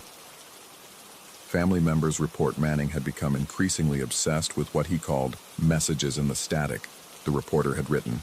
Co-workers described erratic behavior in the weeks before his disappearance, including claims that packages in the facility were trying to communicate with him. I stopped reading and sat back in my chair, the microfilm reader humming softly in the empty library. Roger Manning had found the same radio 46 years ago. He'd heard the same voices, witnessed the same impossible movements, and then he'd vanished. That night, I arrived at work determined to avoid Warehouse C entirely. I could patrol the other buildings, check the loading docks, monitor the security cameras from the office. There was no reason to enter that particular building. But at 3:33 a.m., I noted the time later, realizing its significance only afterward. The main power grid flickered. Emergency lighting kicked in, bathing the facility in an eerie red glow, and the security monitors went dark. Protocol required a manual check of all buildings during power outages, which meant I had no choice but to enter Warehouse C. The radio was on. Not just on. The display glowed bright green, and the antenna was fully extended, reaching toward the ceiling like a metallic finger. I hadn't plugged it in. I was certain I hadn't plugged it in. The voices were different this time. Younger, more urgent, speaking faster than before.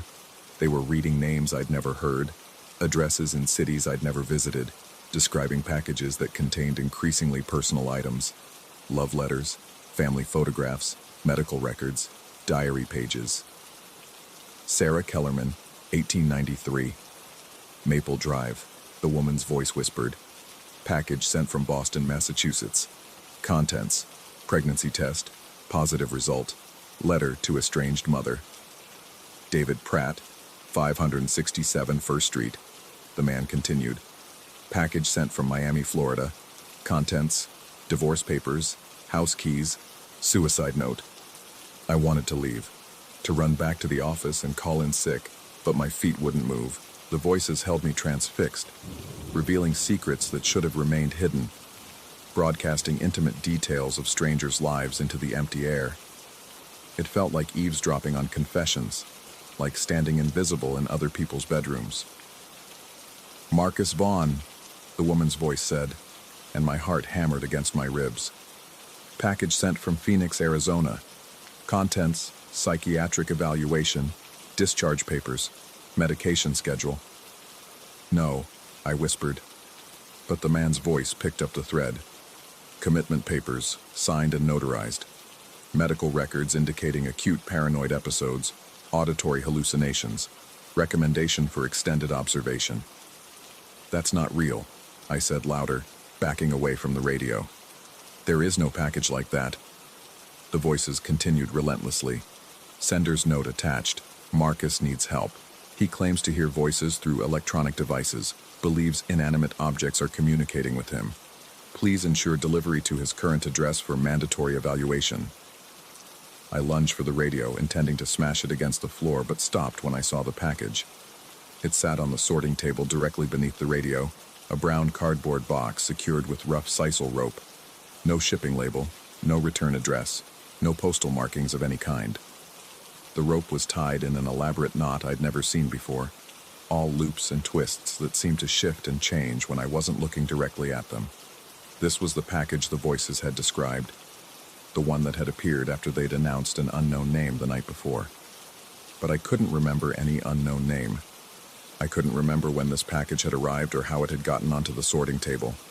I reached for the knot, intending to untie it, but my fingers couldn't find the beginning or end of the rope. The strands seemed to weave through themselves in impossible ways, creating a puzzle that had no solution. The harder I pulled, the tighter the knot became, until the rope began to cut into the cardboard itself. Behind me, the scraping sound began again. I turned slowly, already knowing what I would see. Every package in Warehouse C was moving now, not just trembling but rotating actively, creating a symphony of cardboard against metal, plastic against concrete. The sound built to a crescendo that seemed to emanate from inside my skull, and through it all, the radio voices continued their endless catalog. Marcus Vaughn, they said in unison. Marcus Vaughn, Marcus Vaughn. The packages were all facing me now, hundreds of containers arranged like an audience in an amphitheater. Some were large enough to hold furniture, others small enough for jewelry. All of them pulsed with that same rhythmic breathing. All of them seemed to watch me with invisible eyes. "What do you want?" I shouted over the noise. The scraping stopped instantly. The radio fell silent. In the sudden quiet, I could hear my own ragged breathing and the distant hum of electrical systems throughout the facility. Then, from inside the unnamed package on the sorting table, came a new sound. Soft scratching, like fingernails on cardboard. Something was trying to get out. I backed toward the warehouse exit, but my legs felt heavy, as if I were walking through deep water. The scratching grew louder, more insistent, and the sisal rope began to loosen on its own. Loop by loop, the impossible knot unraveled itself, revealing glimpses of the box's interior. The radio crackled back to life. Package contents: mirror, cracked and aged. Reflection shows truth sender intended recipient to see. Warning: image may cause severe psychological distress. The rope fell away entirely. I should have run. Every instinct screamed at me to flee the warehouse and never return. Instead, I approached the package with the slow, inevitable movement of a sleepwalker. My hands moved without conscious direction, lifting the cardboard flaps, peering into the darkness within. The mirror was small, maybe 6 inches square, with an ornate silver frame that looked much older than its packaging suggested. The glass was cracked in a spiderweb pattern that seemed to pulse with faint light. When I lifted it from the box, the surface felt warm against my palms.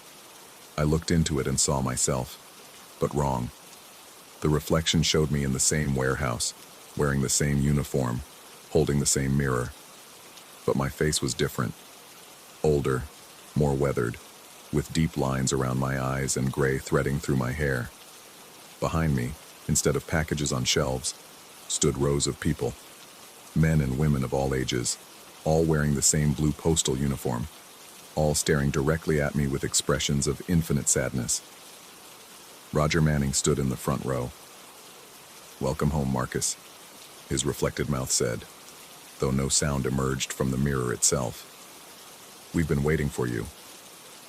The other figures nodded in unison, their movements perfectly synchronized. I recognized some of their faces from old newspaper clippings I'd found in my research. Postal workers who had disappeared over the decades, all of them last seen in this facility, all of them associated with reports of strange phenomena and electronic voices. I dropped the mirror. It struck the concrete floor with a crystalline crash, and the reflected figures scattered like startled birds. But when the pieces settled, each shard showed the same image. My own face, aged and worn, surrounded by the ghostly postal workers. From every broken fragment, Roger Manning's voice whispered, "You can't leave, Marcus. None of us can leave. We're part of the system now, part of the network. Every package tells a story, and we're here to make sure every story gets delivered." The radio voices resumed their catalog, but now I could distinguish individual speakers. Dozens of them, maybe hundreds, all former workers who had discovered the truth about this place. The packages weren't just containers for shipping, they were repositories for human secrets, for the intimate details that people tried to send away or hide from view. And we were the custodians, the unwilling guardians of things too personal to be entrusted to anyone else. "Marcus Vaughn," my own voice joined the chorus, though my mouth never moved. "Marcus Vaughn, 1247 Elm Street, package contents. Sanity, carefully wrapped and ready for shipment. Destination, unknown." I understand now why Roger Manning never left, why none of them ever left. The facility isn't just a postal distribution center, it's a collection point for human experiences, a place where the things we try to ship away from ourselves come to rest. Every package contains a piece of someone's life, and someone has to stay here to make sure those pieces are protected. The voices are calling my name again. It's 3:33 a.m., and they want me to help with the inventory. There are new packages arriving, packages that won't appear on any shipping manifest, but will find their way here nonetheless.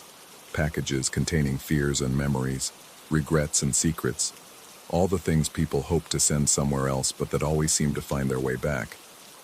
I've stopped trying to untie the sisal rope. Some knots aren't meant to be loosened. The radio is calling and I have work to do. Story 12. The house came with its ghosts, though I didn't know it then. When Uncle Marcus died and left me the narrow Victorian twin in the historic district, I thought I'd won some cosmic lottery. 3 stories of weathered brick and ornate ironwork, squeezed between identical structures like books on a shelf. The real estate agent mentioned the building's age, 1890, with the reverence reserved for antiques, as if the decades themselves had polished the hardwood floors to their current amber gleam. I should have paid more attention to why the place had sat empty for 2 years. The moving truck left on a Tuesday afternoon, and I spent my first evening wandering through rooms that still held the phantom impressions of Uncle Marcus's furniture. The wallpaper bore rectangular shadows where paintings had hung for decades, and the floorboards creaked out a map of his daily routes. But it was the attic that called to me, accessible only through a narrow staircase hidden behind what I'd initially mistaken for a closet door. The space stretched the full length of the house, with dormer windows at either end casting long rectangles of amber light across the dusty floorboards. Cardboard boxes lined the walls, Uncle Marcus's final possessions awaiting my judgment. But dominating the center of the room stood a grandfather clock that had clearly seen better decades. The mahogany case rose nearly 8 feet, its wood darkened to the color of old blood. Brass fittings had tarnished green, and the glass door protecting the pendulum chamber hung slightly ajar. But it was the clock face that arrested my attention. The Roman numerals remained crisp and black against cream-colored enamel, but the hands were gone. Not broken off. Gone. As if they had simply evaporated, leaving only a brass pin at the center like a steel eye watching the room. I spent that first night cataloging Uncle Marcus's belongings, occasionally glancing at the handless clock. The face seemed expectant, waiting for something I couldn't name. By midnight, fatigue made my vision blur, and I retreated to the bedroom on the second floor, leaving the attic to its patient silence. The ticking started the next evening. I was reviewing case files in the living room when the sound drifted down through the ceiling, a steady, measured rhythm that seemed to emanate from the walls themselves. Not the hollow tick of a working clock, but something deeper, more resonant, as if the house's wooden bones were keeping time. The sound pulled at something primal in my chest, the way a metronome can hypnotize even when you're not trying to listen. Grabbing a flashlight, I climbed to the attic. The space lay draped in shadows, the grandfather clock a silent sentinel in the center. I approached slowly, my footsteps muffled by dust. The clock face remained blank, its missing hands offering no explanation for the rhythmic percussion that had drawn me upstairs. Yet even as I stood before it, the ticking continued, seeming to emanate from the walls, the floor, the very air. I pressed my ear to the clock case. Nothing. The sound surrounded me but had no source, like trying to locate the origin of an echo in a canyon. After 20 minutes of fruitless searching, I gave up and went to bed, though the ticking followed me into sleep, weaving itself into my dreams like a lullaby written in Morse code. The pattern established itself over the following week. Each evening, as darkness claimed the narrow streets outside, the ticking would begin. I tried everything, checking the house's heating system, examining the walls for loose pipes, even calling the utility company about possible electrical issues. The serviceman found nothing amiss, though he did comment on the house's remarkable soundproofing. Sound seemed to move strangely through the old structure, he noted, bouncing off surfaces in unexpected ways. It was during my second week in the house that I discovered the objects. I'd climbed to the attic following another evening of phantom ticking, this time determined to move the grandfather clock entirely. But as my flashlight beam swept across the floor, something glinted near the clock's base. My cell phone lay there, face down against the dusty floorboards. I'd been searching for it all evening, certain I'd left it charging in the kitchen. The phone rested precisely at the base of the clock, positioned where the numeral 8 would sit if projected onto the floor. As I picked it up, checking for damage, a chill crawled up my spine. The placement seemed deliberate, purposeful, as if someone had carefully positioned it as an offering to the handless timepiece. I rationalized it away. The phone must have fallen from my pocket during one of my previous visits to the attic. The position was coincidental. The human mind, I reminded myself, excels at finding patterns even where none exist. But the next evening, I found my car keys at the base of the clock, positioned where 11 o'clock would be. The evening after that, my wallet appeared at the 12 position. Each discovery sent electricity coursing through my nervous system. I began checking the attic multiple times per day, documenting the positions of objects with my phone's camera. The items were always my personal belongings, things I'd touched, carried, used. Never anything that belonged to Uncle Marcus or the house itself, and always positioned with mathematical precision around the clock's base, as if marking hours on an invisible clock face. I started keeping my belongings locked in a desk drawer downstairs, but it made no difference. Objects continued to appear. My reading glasses at the 2 position, a pen at the 5, my coffee mug at the 7. Each discovery felt like a violation, as if invisible hands were rifling through my life, selecting artifacts for some unknown purpose. Sleep became elusive. I'd lie in bed listening to the nightly ticking, my mind cataloging every creak and settling sound the old house made. The noise seemed to pulse with intention, as if the building itself had developed a heartbeat. Some nights I was certain I could hear footsteps in the attic above, slow and deliberate, circling the grandfather clock like a ritual dance. But it was during the third week that I witnessed the impossible. I'd taken to sleeping in shifts, dozing fitfully until around 3 a.m., then making my way to the attic to check on the clock. The routine had become compulsive, a nervous habit I couldn't shake. That particular morning, I climbed the narrow stairs with practiced stealth, flashlight in hand, expecting to find another of my possessions arranged around the clock's base. Instead, I found something that made my rational mind stumble and fall. A thin line of silver light was rotating slowly around the clock face, a second hand materializing from nothing, tracing its endless circle in the air 6 inches from the glass. Not attached to the central pin, not supported by any visible mechanism, but turning with metronomic precision, casting a faint glow against the clock's cream-colored dial. I stood transfixed, watching this impossible hand sweep through its circuit. The light was cold and pale, like moonlight reflected off water. It moved with perfect regularity, neither speeding up nor slowing down, as if disconnected from the physical laws that govern the rest of the world. Then I saw where it was pointing. As the ethereal hand swept past each numeral, the floorboard directly below would emit a soft crack, not the sound of breaking wood, but of something shifting, settling, marking its position. When the hand pointed to 3 o'clock, a hairline fracture appeared in the oak plank at my feet. At 6 o'clock, another crack materialized across the room. Each position left its mark, as if the hand was etching some invisible map into the attic floor. I watched for what felt like hours, but was probably only minutes. The hand completed several full rotations, each circuit leaving new fractures in the floorboards. The pattern seemed random at first, but gradually I began to see the design emerging, lines radiating outward from the clock like spokes on a wheel, connecting various points around the attic's perimeter. And then the hand stopped. It hung motionless at the 7 position, its silver light pulsing gently.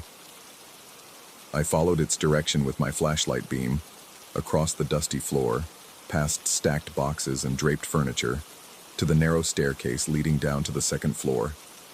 The hand was pointing directly at the path to my bedroom. The light faded gradually, like a dying ember, until the hand disappeared entirely. I stood alone in the darkness, my heart hammering against my ribs, staring at the fresh crack that marked the 7 o'clock position. The crack pointed like an arrow toward the stairs, toward my room, toward me. That morning, I didn't return to bed. I sat in the kitchen drinking coffee and watching the sun rise through the narrow windows, trying to convince myself I'd been dreaming. But the images remained crystal clear. The floating hand, the appearing cracks, the deliberate pointing toward my sleeping quarters. I began researching the house's history, spending my days at the public library and city records office. Uncle Marcus had lived there for 40 years, but the house had sheltered many families before him. The original owner, Samuel Meridian, had been a clockmaker who'd built the place as both home and workshop. According to city records, he died in the attic in 1923, found slumped over his workbench after neighbors reported hearing his clocks chiming at all hours for days on end. The house had changed hands frequently after that. Families would move in, live there for a few years, then abruptly relocate.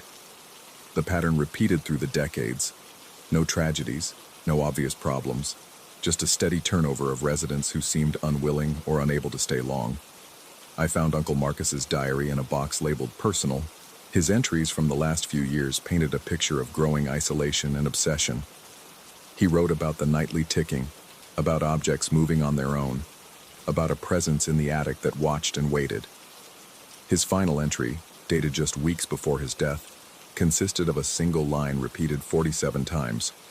7 points to 7 points to 7.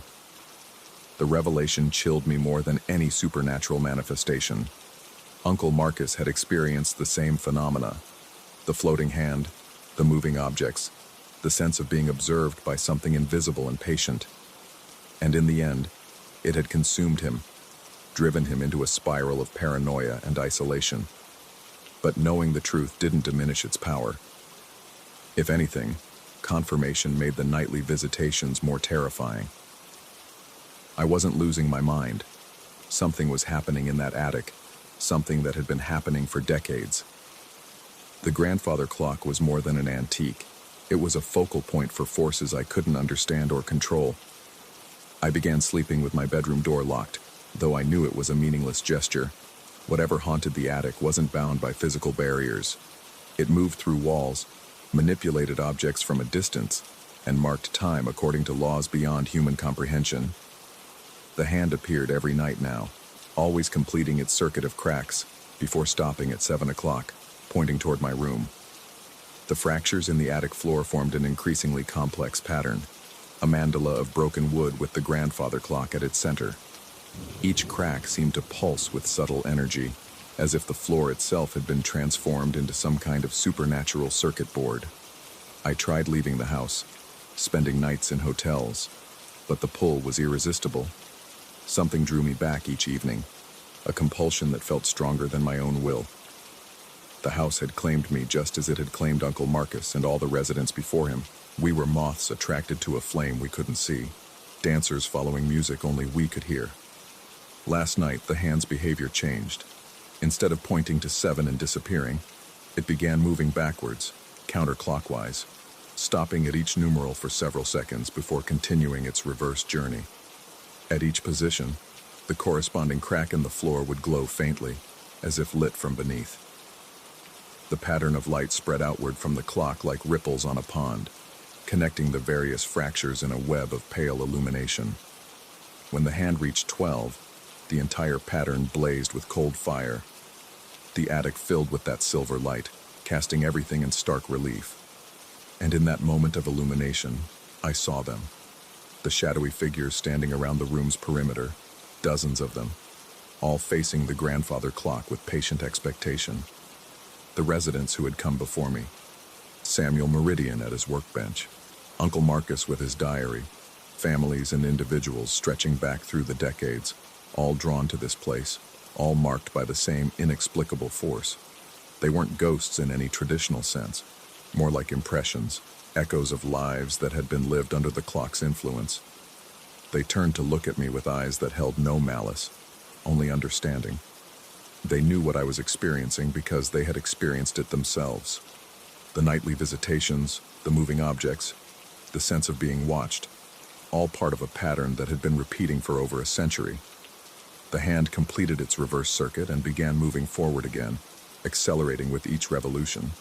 Faster and faster it spun, until it became a blur of silver light, and the cracks in the floor began to spread, connecting and multiplying, forming new patterns, new designs. When it stopped, it was pointing not at 7 but at 6, directly at the wall that separated my bedroom from the neighboring house. I'm writing this now as the sun sets, casting long shadows through the narrow windows. The ticking has already begun, that familiar rhythm that seems to emanate from the house's very bones. Soon I'll climb the stairs to the attic, drawn by the same compulsion that has claimed every resident before me. I understand now that leaving isn't an option. The grandfather clock doesn't just measure time, it harvests it, collecting moments and memories from the lives that pass through its influence. We're all part of its mechanism now, components in a device whose purpose remains beautifully, terrifyingly unclear. The hand is moving again, somewhere above my head, tracing its endless circuit. Tonight, it might point to 5. Tomorrow, perhaps 4. Eventually, inevitably, it will reach 1, and then 12, and then some position that doesn't exist on any earthly timepiece. I wonder what happens when the hand has nowhere left to point, when the pattern is complete, and the clock has claimed all the time it needs. I suppose I'll find out soon enough. The ticking grows louder now, calling me upstairs.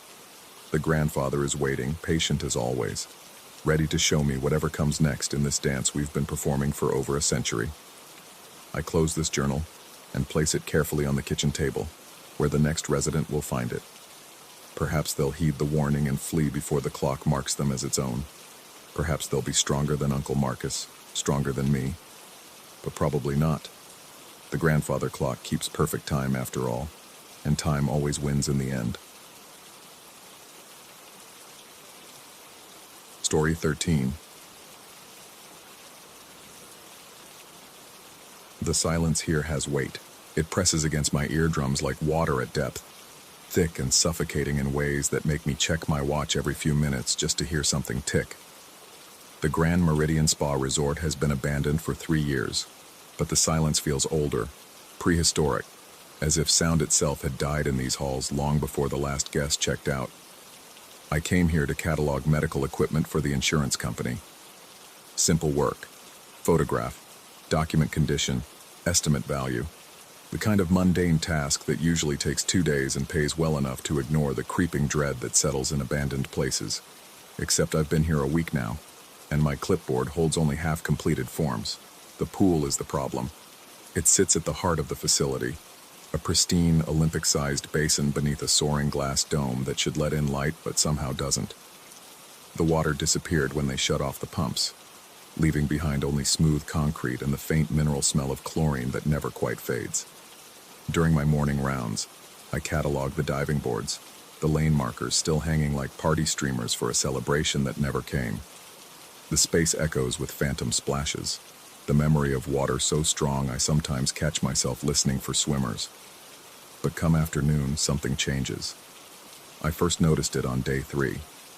The light through the dome shifted, not dimmed exactly, but became somehow heavier, more substantial. The empty pool seemed to exhale, a long, patient sigh that raised goosebumps along my arms. I attributed it to air pressure, to the old building settling, to my own imagination running wild in a place where imagination had too much room to roam. Then I saw the water. It didn't flow in from pipes or drains. There was no sound of rushing liquid, no splash or gurgle. One moment the pool was empty. The next it held inches of dark water that reflected nothing.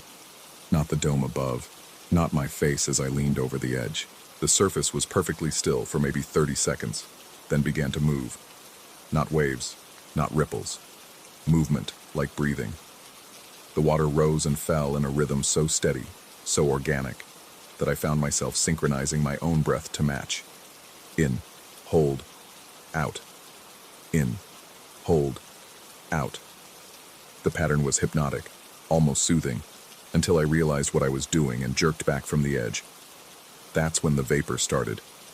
Wisps of steam, no, not steam, something colder, began rising from the surface.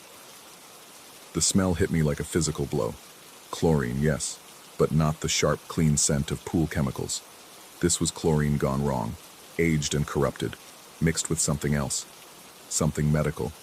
The smell of hospital corridors and rubber gloves and that particular antiseptic they used to mask the scent of sickness. I left my clipboard on the pool deck and went back to my room. The next morning, the pool was empty again, bone dry, as if it had never held water at all. But my clipboard was gone. I found it that afternoon floating in the center of the breathing pool. The metal clip had been carefully removed, my papers separated and arranged in a neat stack. Everything held together by a hospital wristband. The plastic was yellowed with age, but the text was clear. My name, printed in blocky institutional font, followed by a room number I didn't recognize.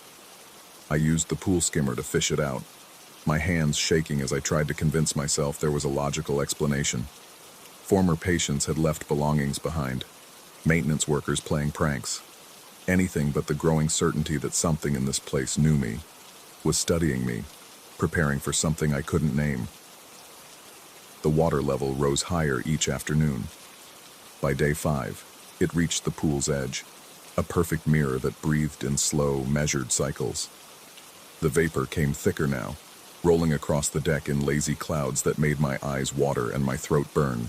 I stopped trying to catalog the pool area, instead focusing on the physical therapy equipment in the eastern wing. Parallel bars, exercise bikes, ultrasound machines, familiar territory that didn't shift or breathe or watch me with an awareness I could feel but not prove. But even there, I wasn't alone. The feeling started as an itch between my shoulder blades, the primitive sensation of being observed. I'd turn quickly, expecting to catch someone in my peripheral vision, but the corridors remained empty. Security cameras hung from the ceiling like dead eyes, their lenses clouded with dust. No power meant no recording, no watching, at least nothing electronic. The first voice came on day 6. I was photographing a hydrotherapy tank when I heard it, muffled and distant but unmistakably human. The words were unclear, spoken as if through water or layers of glass, but the tone was inviting, welcoming. A host greeting an expected guest. I followed the sound through corridors that seemed to stretch longer than they had that morning, past treatment rooms with their doors standing open like mouths. The voice led me in circles, always just around the next corner, until I realized I was being drawn back to the pool. The breathing had accelerated. What had been slow, steady inhalations now came quick and shallow, like someone hyperventilating or drowning in reverse. The water at the pool's edge sloshed gently, not quite spilling over but threatening to with each agitated breath. The vapor rolled in waves now, dense enough to sting my lungs and blur my vision. Through the mist, I saw shapes moving beneath the surface. They weren't swimming exactly. The movement was too coordinated, too purposeful. More like floating, like bodies arranged in careful formation, rising and sinking with the water's breath. I couldn't make out details through the roiling vapor, just the suggestion of limbs, the pale blur of faces that might have been looking up at me.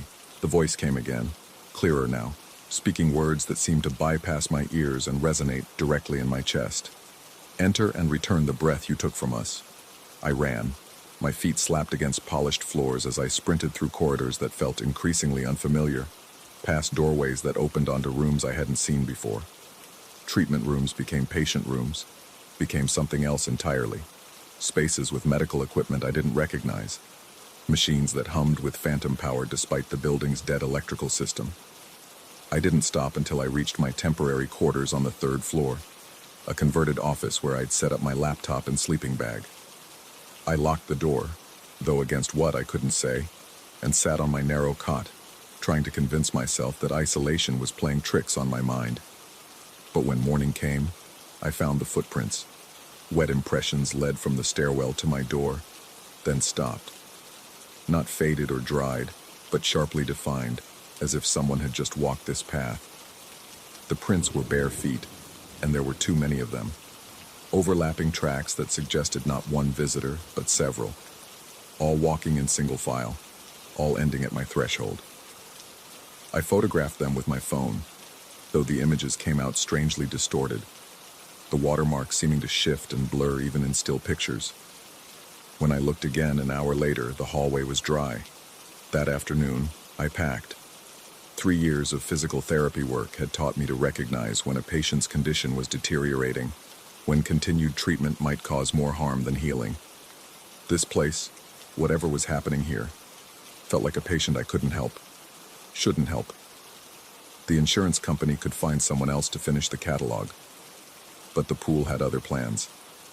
I was loading my car when I heard it. Not the muffled voice from before, but something clearer, more urgent. Multiple voices now, overlapping in harmony, singing something that might have been a lullaby or might have been a dirge. The melody was hauntingly familiar, like a half-remembered song from childhood, and despite every rational instinct, I found myself walking back toward the building. The pool deck was flooded. Not just the pool itself, but the entire surrounding area. Inches of dark water that reflected the dome above in perfect, impossible detail. The breathing had stopped. The surface lay perfectly still, so mirror-like it seemed I could step through it into another world. One where the dome was clean and bright, where the building hummed with life instead of emptiness. My belongings floated in careful arrangement around the pool's perimeter. Not just the clipboard this time, but items from my room, my laptop bag, my clothes, even my car keys, all tied with hospital wristbands bearing my name.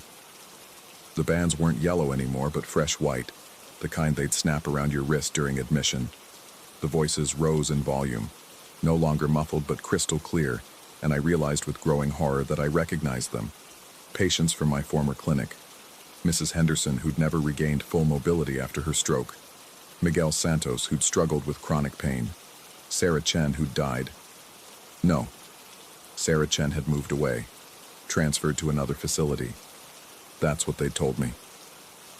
But as I stared into the impossible water, I began to remember other patients.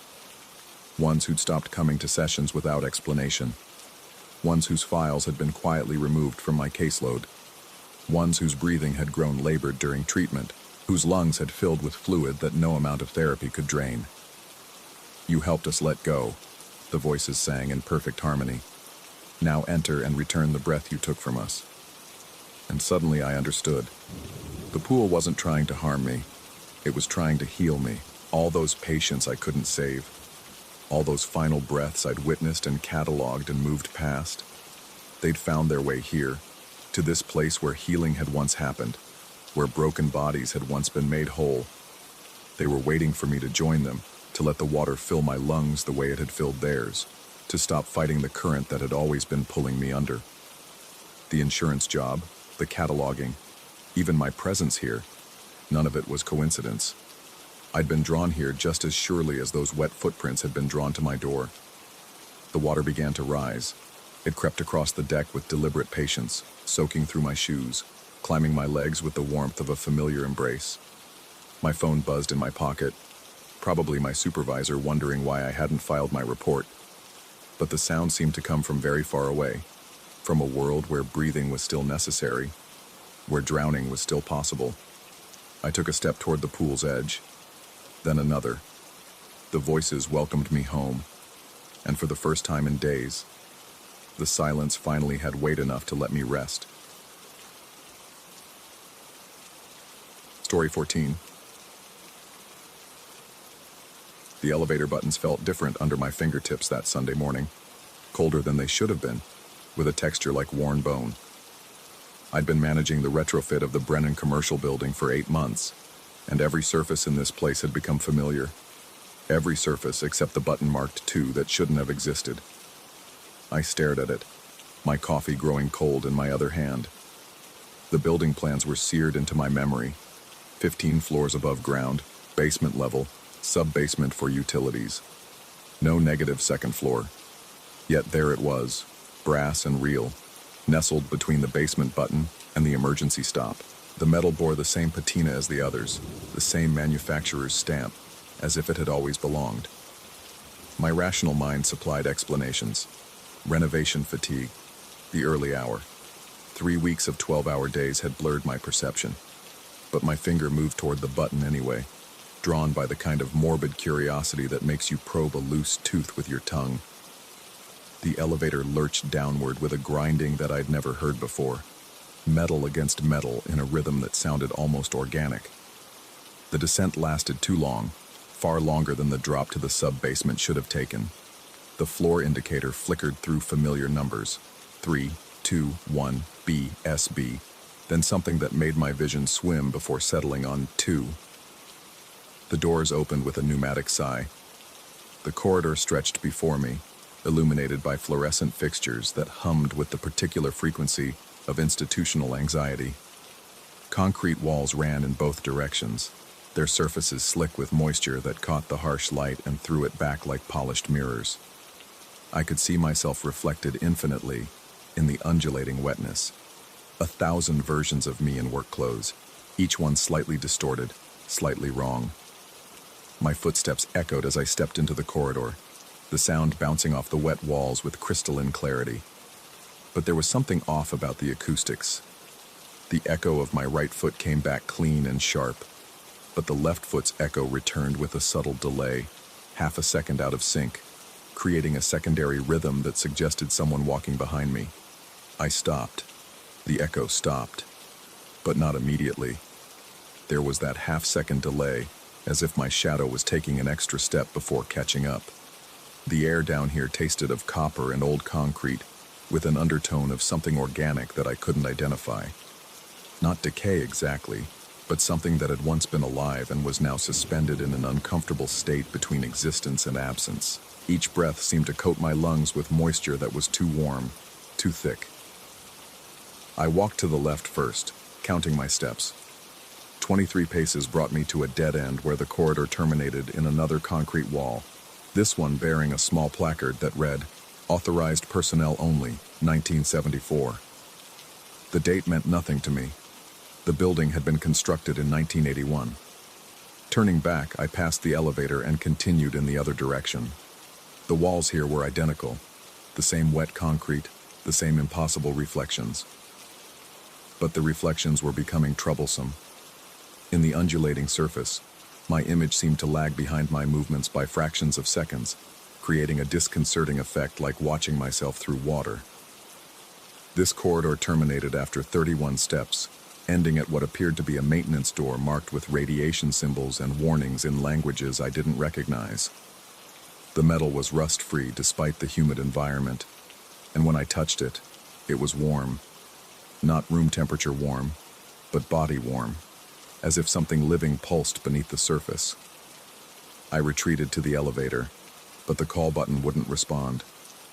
The doors remained closed, and the floor indicator showed 2 in amber digits that seemed to pulse with their own internal light. I pressed the button repeatedly, but the only response was a clicking sound from somewhere within the walls. Not the mechanical click of electrical contacts, but something more organic, like fingernails on concrete. That's when I noticed the evacuation notice. It was taped to the right side of the elevator doors, a standard emergency procedures poster with the distinctive orange header of 1970s government printing. The paper was crisp, despite the humidity, as if it had been posted yesterday. At the bottom, under floor wardens, a list of names was printed in neat block letters. The third name down read, M. Stevens, in handwriting that looked exactly like mine. My hands shook as I examined the poster more closely. The date was clear. Issued September 15, 1974. The building hadn't existed in 1974. I hadn't existed in any meaningful professional capacity in 1974. I'd been in elementary school. Yet there was my name, in my handwriting, on a document that predated my birth by several years. I ripped the poster from the wall, but underneath it was another identical poster, and beneath that, another. Each one bore the same date, the same list, the same impossible signature. I tore them down frantically, but they seemed to multiply faster than I could remove them, until the space around the elevator was carpeted with orange papers, all identical, all bearing my name in my own hand. The clicking sound intensified, echoing from the walls like a countdown.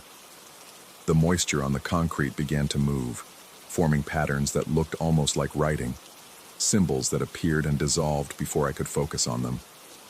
The reflections in the walls started to move independently, showing versions of myself that gestured and turned their heads while I stood perfectly still. I hammered on the call button, and finally, mercifully, the elevator doors opened. The ride up felt normal. The familiar mechanical sounds, the expected duration. When the doors opened on the ground floor, I stumbled out into the lobby's familiar marble and glass environment.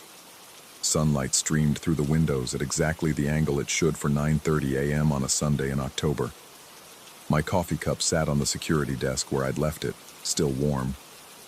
But as I walked toward the exit, I caught my reflection in the lobby's polished elevator doors. For just a moment, before the image resolved properly, I was somewhere else, standing in that wet concrete corridor, surrounded by orange papers with moisture dripping from walls that reflected infinite versions of myself.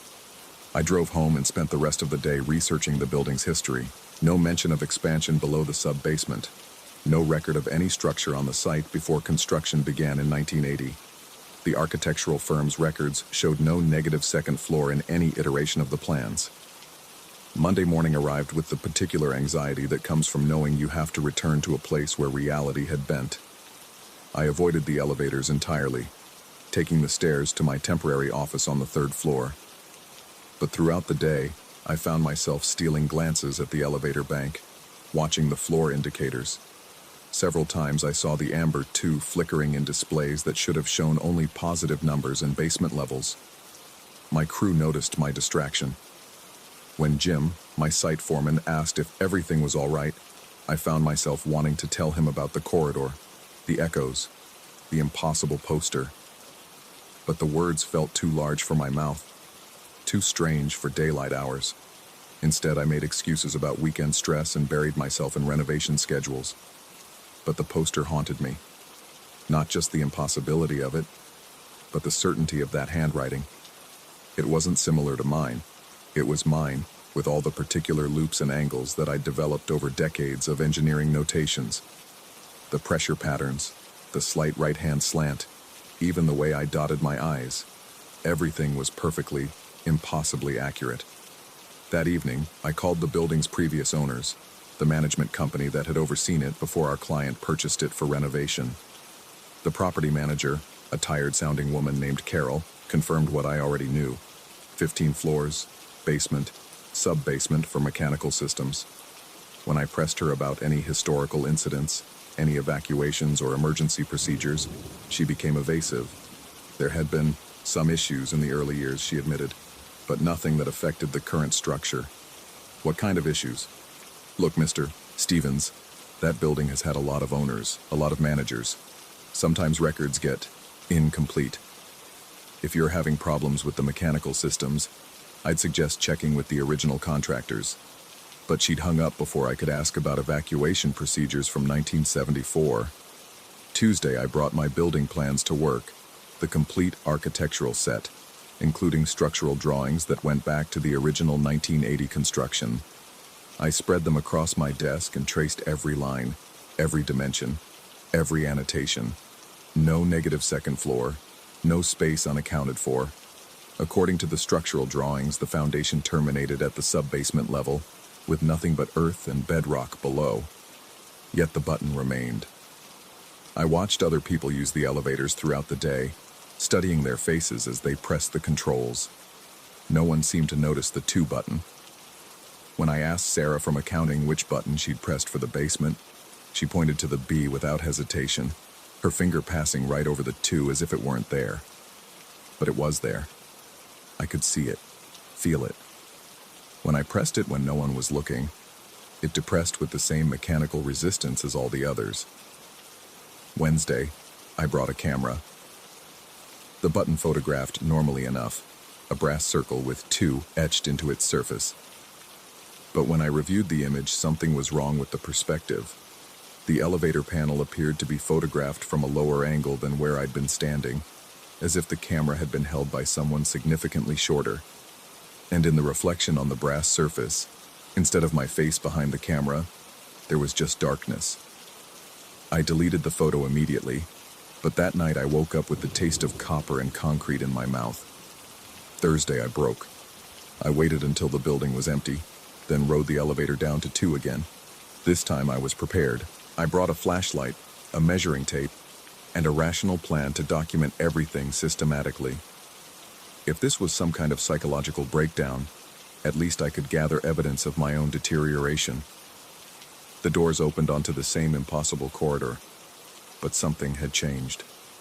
The evacuation posters now covered more of the walls, overlapping in patterns that hurt to look at directly. They weren't just taped up anymore. They seemed to be growing from the concrete itself, erupting through the surface moisture like paper flowers. I walked the corridor again, measuring carefully. 23 steps to the left, 31 to the right. But when I turned around and retraced my path, the measurements were different. 18 steps, 27 steps. As if the space was contracting around me.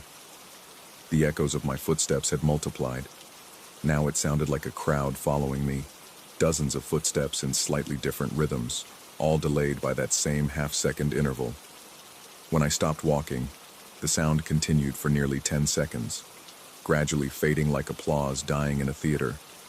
I aimed my flashlight at the walls, trying to photograph the reflections, but the beam seemed to bend in the moisture-slick surface, creating impossible geometries. In the photographs, the corridor appeared to extend infinitely in both directions, with no dead ends visible. But the most disturbing discovery came when I examined the evacuation posters more closely. The list of names had changed. Where there had been perhaps a dozen names originally, now there were hundreds, all in different handwriting, all dated 1974. And they weren't random names. I recognized them. Contractors who had worked on the building retrofit, previous owners, Carol, the property manager I'd spoken with on the phone, even Jim, my site foreman. And at the top of every list, in handwriting that was unmistakably mine, M. Stevens, floor warden. Friday, I didn't go to work. I called in sick and spent the day at the public library, researching evacuation procedures from 1974. What I found made my skin crawl. In September of 1974, there had been a citywide emergency preparedness drill, part of a Cold War civil defense program. Buildings throughout the downtown area had posted evacuation procedures and assigned floor wardens, but the Brennan building hadn't existed in 1974. I found archived photographs of the site from that year, an empty lot with construction equipment for a project that had been delayed by permit issues. The building that eventually rose on that spot was completed 7 years later, to completely different specifications. Yet somehow the evacuation procedures existed. More than that, they had been followed. I found a newspaper article from October 1974 describing a highly successful emergency drill in which all designated buildings had evacuated their personnel according to posted procedures. The Brennan building was mentioned by name, along with its floor wardens, including M. Stevens. That night I dreamed of concrete corridors filled with water, of evacuation notices breeding like bacteria, of my own reflection walking independently through mirrored walls. I woke up with concrete dust under my fingernails, though I hadn't been near the construction site in over 24 hours. Saturday morning, I made a decision. I drove to the building, used my security code to enter, and went straight to the elevator. The 2 button seemed brighter now, almost luminous in the fluorescent light. I pressed it without hesitation. The descent felt different this time, faster, with a dropping sensation that suggested much greater depth than before.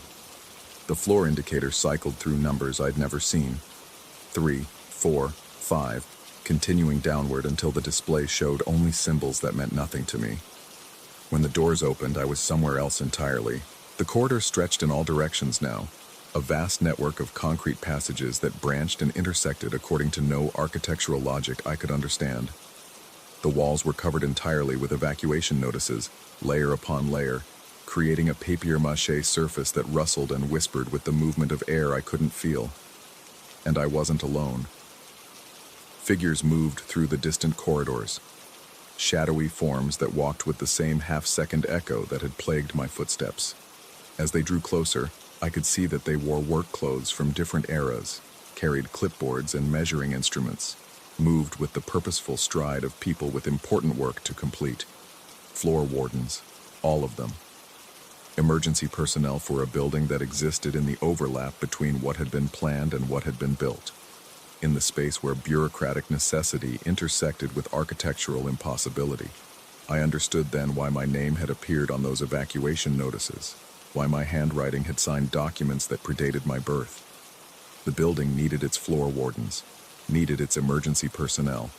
It had reached through time to recruit them, pulling names from future renovations, future occupants, future disasters that had never quite occurred. As the figures approached, I could see their faces. Some were familiar, workers I'd supervised, inspectors I'd met, previous tenants of the building. Others were strangers, but they all wore the same expression of weary dedication, the look of people who had accepted a job that could never be completed. One of them handed me a clipboard.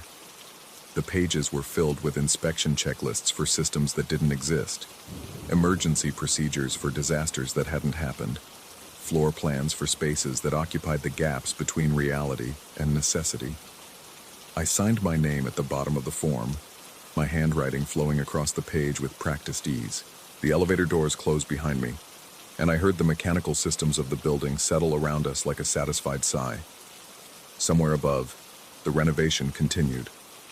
Somewhere below, we maintained our vigil, ensuring the safety of occupants who might never arrive, following procedures that existed only in the intersection of planning and paranoia. I still go to work every day. I still manage the retrofit, coordinate with contractors, review architectural plans. But now I understand that there are 2 buildings occupying the same space, the one that exists and the one that was always supposed to exist. My job is to maintain the space between them, to ensure that the emergency procedures are always ready, always posted, always signed by hand in the specific penmanship that bridges past and future. The evacuation notices continue to appear. The names continue to multiply. And every Sunday when the building is empty, I ride the elevator down to 2 to check on our progress. After all, someone has to be the floor warden. Someone has to make sure we're ready for the emergency that's always coming, the disaster that never quite arrives, the evacuation that happens every day in the space between what is and what should be. The building depends on it. We all do.